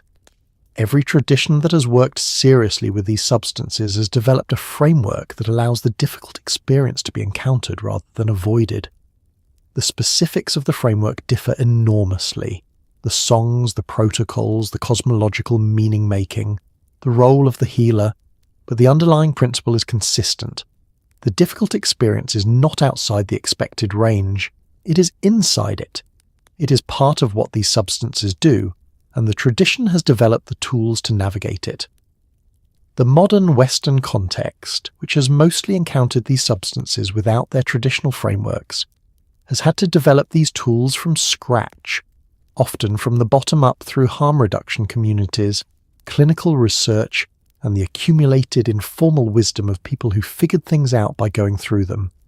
The tools exist, they just have not yet been universally distributed. The vast majority of what gets called a bad trip is, in medical terms, a transient self-limiting experience that resolves without intervention and without lasting harm. But there is a subset of outcomes, rare but real, that cross from the territory of a challenging psychedelic experience into something that requires actual clinical attention. Psychedelic-induced psychosis, or in more severe cases, a prolonged episode that may trigger a latent predisposition toward conditions like schizophrenia or bipolar disorder, represents the far end of a spectrum that most recreational users will never approach. Understanding where that line is, and what distinguishes the merely difficult from the genuinely dangerous, is not a minor question. It is the difference between knowing when to sit with someone and let the experience run its course, and knowing when to call for help. Acute psychotic reactions following psychedelic use are documented in the clinical literature going back to the earliest research in the 1950s. They are characterized by a specific constellation of features, perceptual disturbances that persist beyond the expected duration of the drug's effects, thought disorganization that goes beyond the ordinary cognitive disruption of the psychedelic state, behavior that is dangerous to the person or others, and an inability to respond to grounding interventions that would typically reduce the intensity of a difficult experience. These features, when present, distinguish a psychotic episode from a difficult but self-limiting psychedelic experience. The presence of sustained, organized delusions, rather than the fluid, anxious misinterpretations characteristic of a bad trip, is particularly significant diagnostically. The risk factors for psychedelic-induced psychosis are better characterized than many people assume. Personal or family history of schizophrenia, schizoaffective disorder, or bipolar disorder with psychotic features constitutes the most significant risk factor and is the reason these conditions appear as categorical exclusion criteria in virtually every clinical psychedelic research protocol. The evidence for this risk is substantial. Individuals with these conditions are significantly more likely to experience prolonged psychotic reactions following psychedelic use, and the reactions are more likely to be severe and to require hospitalization. This is not theoretical caution. It is an evidence-based exclusion rooted in documented adverse outcomes. For individuals without these predispositions, the risk of a prolonged psychotic reaction following a single psychedelic experience is quite low. The brain, under normal circumstances, has substantial capacity to resolve the neurochemical disruption of a psychedelic session and restore its ordinary functioning, but low risk is not zero risk, and the factors that increase risk, very high doses, prior psychological instability, concurrent use of other substances, particularly cannabis and stimulants, and the absence of support during and after the experience, are largely modifiable. The person who takes a moderate dose with careful preparation and adequate support is in a genuinely different risk category from the person who takes a very high dose of an unknown substance alone, already sleep-deprived, already under unusual stress. Knowing when something has moved beyond the difficult but navigable into the territory that requires clinical help is, in practice, often clear enough. The experience is not resolving within the expected time frame. The person is not responsive to grounding or reassurance. The behaviour has become unsafe, or the person is no longer able to communicate coherently about what is happening. Any of these features warrant moving from informal support to professional help. This is not a failure. It is the appropriate response to a situation that has exceeded the capacity of informal support to manage. The first time a person takes a psychedelic substance, they are navigating a completely novel neurological state without any reference points whatsoever. They do not know what the beginning of the experience feels like compared to the middle. They do not know whether the slight physical strangeness in their chest is normal or something to pay attention to. They have no personal data on whether this substance tends to make their particular brain anxious or peaceful, whether they should eat or not eat, whether they should lie down or stay upright. Every sensation is unclassified, every perception is unprecedented, and the mind, encountering the genuinely unknown, tends to treat the unknown as a threat until proven otherwise. This is a feature of the nervous system, not a character flaw, and it operates with considerably more force when the genuinely unknown includes the entire quality of your own consciousness. The reference point problem is more significant than it appears from the outside. Experienced psychedelic users frequently describe how the second or third experience was less frightening than the first, not because the substance produced a less intense effect, but because they had context for what was happening. The quality of attention that arrives with the onset of a psychedelic effect is recognizable on a second encounter as that specific quality: the brightening, the slight shift in the texture of perception, the increased vividness. It has a name and a prior experience attached to it. On first encounter, it has neither. It is simply unusual in a direction that is difficult to characterize, which means the brain's interpretive systems have no existing category for it and must improvise. The improvised category tends to be something's wrong. First-time experiences also carry the specific vulnerability of dose uncertainty.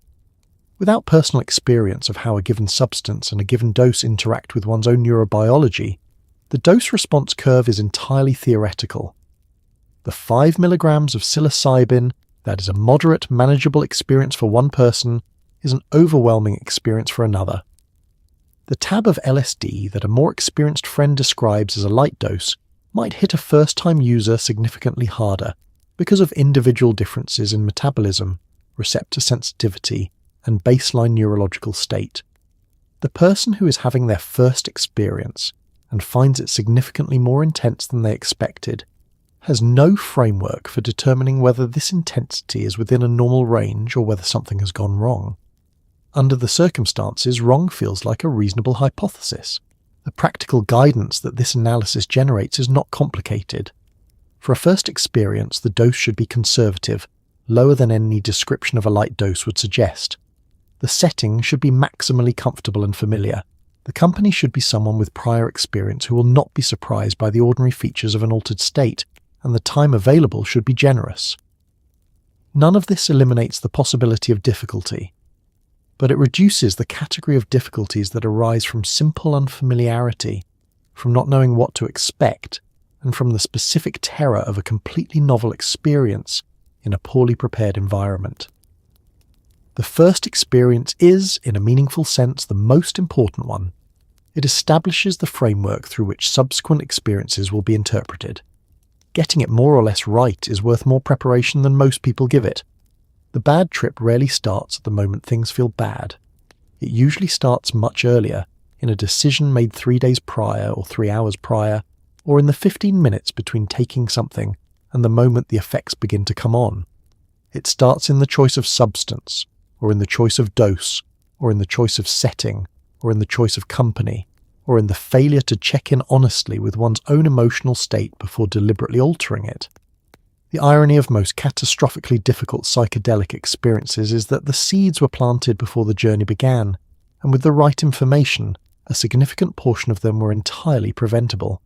This is also the most hopeful observation in this entire script, because it means the most important intervention available is not an emergency medical one. It is a preparatory one, made quietly, in the days before anything has happened. The most common single mistake is dose. Not insufficient dose. The mistake almost universally made is too much, or more than intended. This happens through several routes. The first is misrepresentation. Substances sold informally are not accompanied by certificates of analysis, and the actual content of what someone is taking is often not what they were told. A tab of LSD purchased at a festival may contain more or less LSD than expected, or it may contain a different compound entirely. A gram of dried mushrooms varies in psilocybin content depending on species, growing conditions, and drying method in ways that make the nominal dose an unreliable guide to the actual one. The second route to excess dose is impatience, taking more before the initial dose has had time to come on fully, because 20 minutes have passed and nothing seems to be happening, and then discovering that something was happening, and the additional dose has now added itself to a wave that was already building. The second most common mistake is company. Specifically, the failure to think carefully about who is present and what their state is. A person who is anxious, who is having a bad day, who is not fully committed to the experience, who is present because they did not want to be left out rather than because they genuinely want to be there. This person is an input into your experience. The emotional contagion that operates in ordinary social settings operates with considerably more force under a psychedelic. The slight tension in someone's posture, the quality of their silence, the edge in a comment they make without thinking. These land differently when your perceptual filters are off. The wrong company is not simply an inconvenience. It is a variable that can turn a manageable experience into a difficult one without any single dramatic event occurring.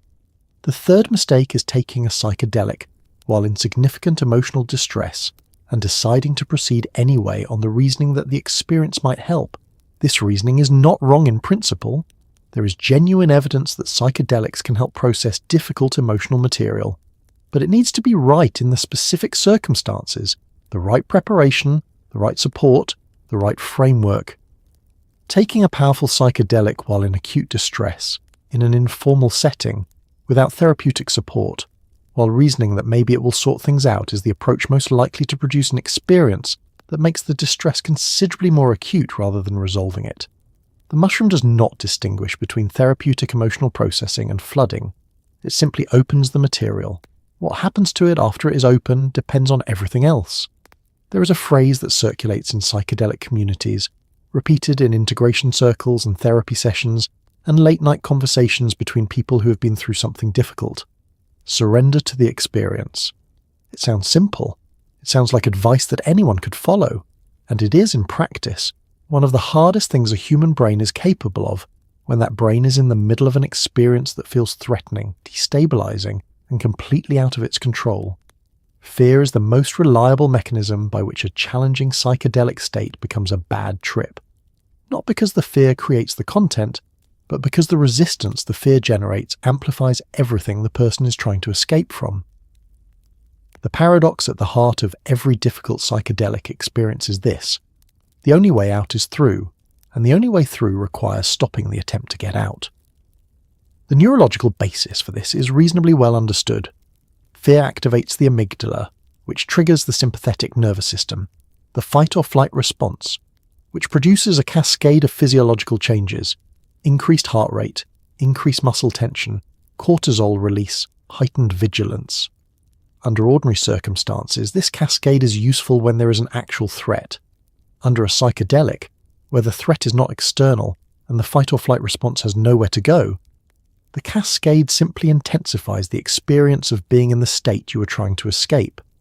The increased heart rate feeds the anxiety. The increased muscle tension makes the body more uncomfortable.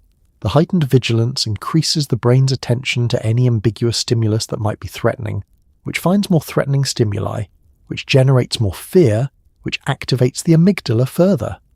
This is the bad trip spiral in its purest form. Not the content of the experience, but the brain's response to the content of the experience, the visual distortions, the temporal dissolution, the emotional intensity. None of these are, in themselves, necessarily dangerous or even particularly unpleasant. The danger and the unpleasantness are generated primarily by the addition of resistance. The person who can encounter a difficult psychedelic experience with some version of openness, who can observe the strange visual field and find it interesting rather than threatening, who can feel the emotional intensity and understand it as material being processed rather than evidence of catastrophe, is in a genuinely different relationship to the same experience than the person who is fighting it. The capacity for this kind of open encounter is not a personality trait that some people have and others do not. It is a skill, and it is a skill that can be developed prior to a psychedelic experience through practices that build the same capacity. Meditation, specifically the practice of observing experience without reacting to it. Somatic work that develops familiarity with intense physical sensations. Therapy that has built familiarity with the contents of one's own psychological landscape. The person who has spent time meditating, who has some experience sitting with discomfort without immediately acting to resolve it, has a practical advantage in a difficult psychedelic state. Not because meditation prevents difficult experiences, it does not, but because it trains the specific capacity that makes difficult experiences navigable, the ability to be present with what is, rather than fighting toward what is not. The conversation about microdosing, taking subperceptual doses of psilocybin or LSD to improve mood, creativity or focus without producing any obvious psychedelic effect, has been largely positive in popular media, framed as a gentler, more manageable relationship with substances that are in their full doses considerably more demanding. And for many people this is accurate. A tenth of a normal dose tends not to produce a noticeable altered state. But the operative word is tends. Individual variation in sensitivity to psychedelics is significant. What is subperceptual for one person is a gentle but unmistakable trip for another, and the person who discovers this while driving to work, or sitting in a meeting, or navigating an ordinary Tuesday without any psychological preparation whatsoever, is in a situation that nobody's wellness podcast prepared them for. The difficulty of a microdose gone unexpectedly large is not the difficulty of a high-dose overwhelming experience. It is the specific difficulty of an altered state in a context that was designed for a completely different one. The variability in individual response to psychedelics is significant enough to be clinically relevant. Differences in the activity of the CYP2DX enzyme, which is involved in the metabolism of psilocybin and LSD among other compounds, can produce substantial differences in how quickly and how extensively a given dose is processed. Differences in baseline serotonin receptor density and sensitivity affect how strongly a given amount of an agonist activates the system. Psychological factors, current mood, recent sleep quality, stress levels affect the set that the brain brings to even a small dose. The dose that was reliably subperceptual 3 weeks ago may not be subperceptual today, for reasons that have nothing to do with the dose and everything to do with what the brain is doing at the moment it receives it. The specific difficulty of unexpected psychedelic effects in an ordinary daily context is that the ordinary daily context was not prepared to hold them. The mind does not have its guard up, in the way that someone taking a full dose has their guard up, or at least has some version of preparation in place. The effects arrive in the middle of ordinary consciousness without announcement. The slight visual movement in the periphery, the quality of heightened sensitivity to sound, the thoughts arriving slightly faster and with slightly more emotional valence than usual, these are not individually alarming. But they are recognizable to anyone with prior experience as the edges of something, and the something is arriving at work or in traffic or in a social situation that absolutely does not have the capacity to absorb it. The harm reduction guidance for microdosing reflects this risk. Start with a dose lower than any published microdosing protocol recommends, and begin on a day with no obligations and no need to function at ordinary capacity. This advice exists because the failure mode is specific and predictable, and is being experienced by a meaningful number of people whose accounts are accumulating in online forums and integration communities.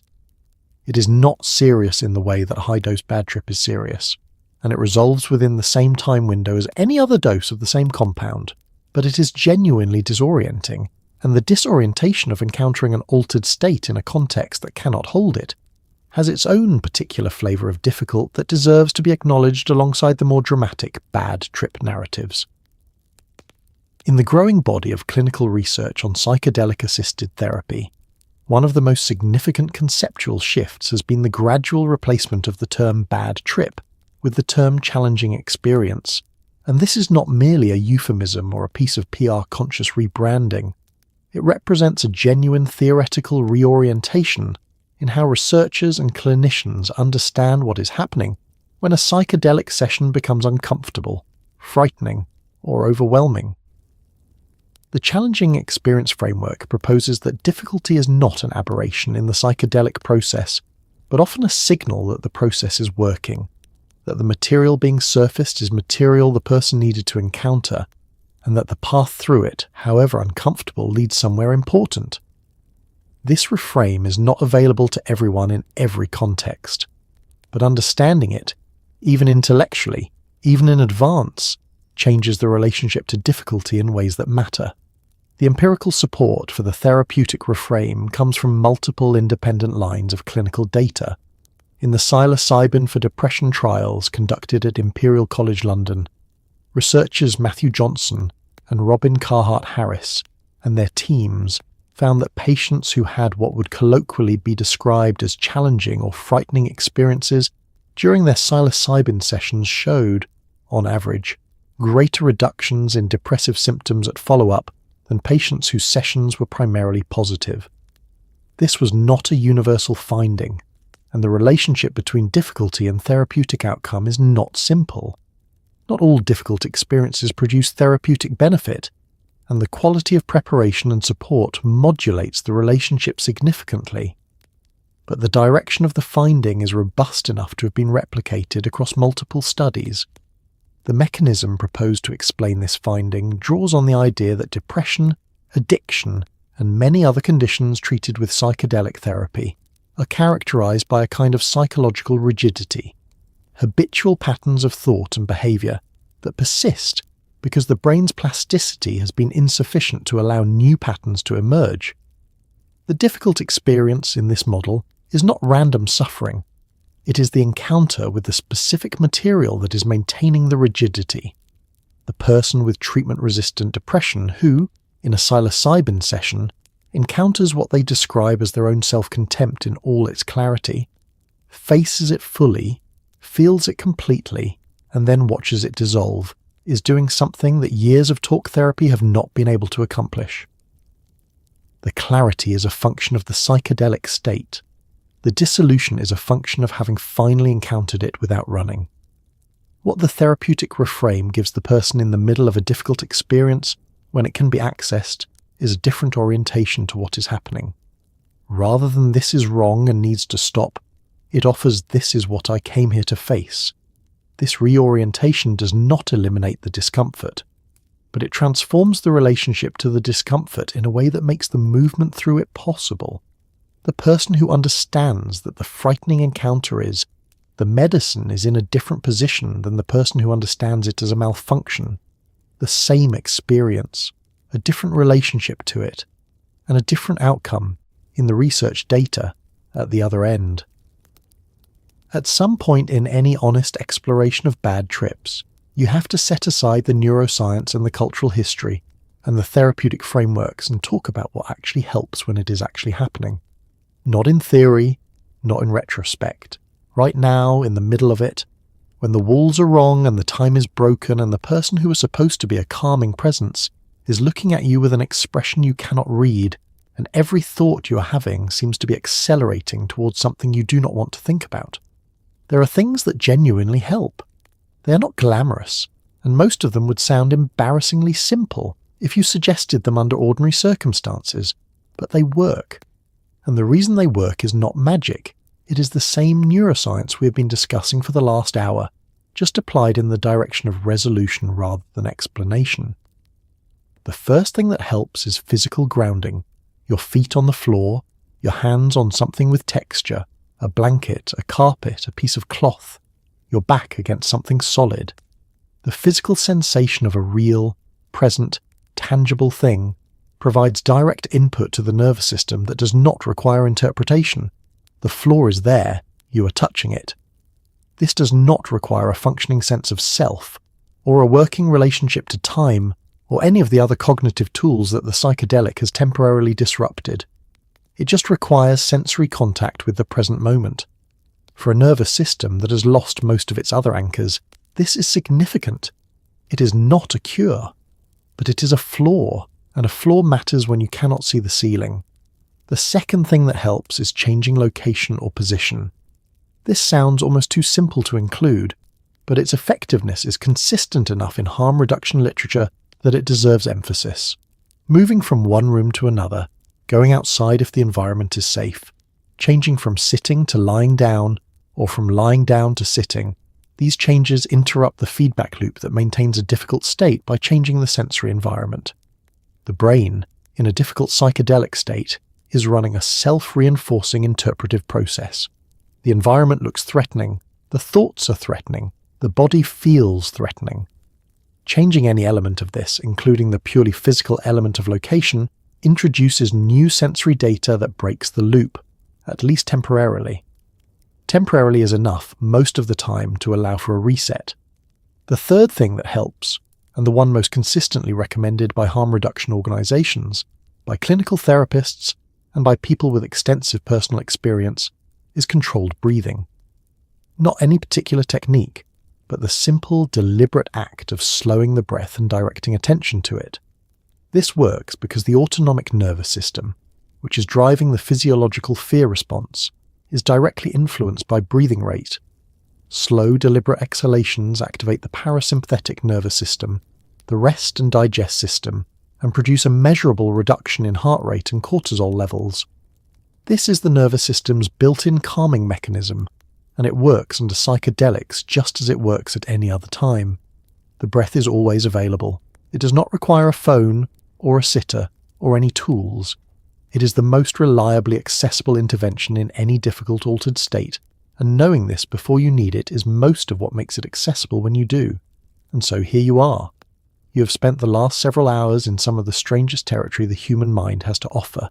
Not medieval fields or pirate ships tonight, but the interior of a brain pushed past its ordinary limits, meeting itself in the dark with no map and no guarantee of a comfortable outcome. You have been to the place where time stops working, where the self goes quiet in a way that is either peaceful or terrifying depending on factors that no one fully controls. Where the most carefully defended rooms in the mind get opened without warning, and what is inside turns out to have been there the whole time, waiting with more patience than anyone expected. And somewhere in all of that, in the paranoia, in the purging, in the ego that dissolves and the clock that cannot be read, in the entities that appear without invitation, and the flaw that becomes the most important thing in the world, somewhere in all of that, there is something that looks, from a certain angle, like resilience. Because the people who went through these nights, the ones who held onto the carpet and counted their breaths and waited for the world to come back, the ones who sat with healers in Amazonian darkness and wept through things they had been carrying for decades, the ones who emerged from clinical sessions at Johns Hopkins with something in their eyes that was not there before, they did not go looking for suffering. Suffering found them, as it does, inside the exact experience they thought might offer something else, and yet they came back. The world reassembled. The clock started working again. The self, that quiet, unremarkable background hum of being a person, returned to its ordinary frequency. And the morning after, whatever the morning after looked like, raw or exhausted or strangely clear, was still a morning. Still a floor under the feet. Still a breath that could be slowed deliberately if you remembered to slow it. This is what the worst psychedelic nights leave behind, when they leave behind anything at all. Not wisdom, necessarily, and not enlightenment, and certainly not the desire to repeat the experience, just a very specific and unshakable knowledge that the most frightening available territory is survivable, that the thing you were most afraid of encountering, in your own mind, in your own history, in the architecture of your own fear, did not in the end finish you. That you went all the way in and came all the way back. Be grateful tonight for the ordinary world, for the walls that hold still, for the clock that works and the floor that is reliably the floor, and the weight of a blanket that is simply a blanket. For a brain that is right now running its quiet default machinery without incident, narrating gently, filing things away, keeping the past in the past and the present moment available. Some people bought that ordinary world at considerable cost. Be well, sleep easy. The morning is coming and the floor is right there beneath you, solid and dependable and asking nothing from you at all.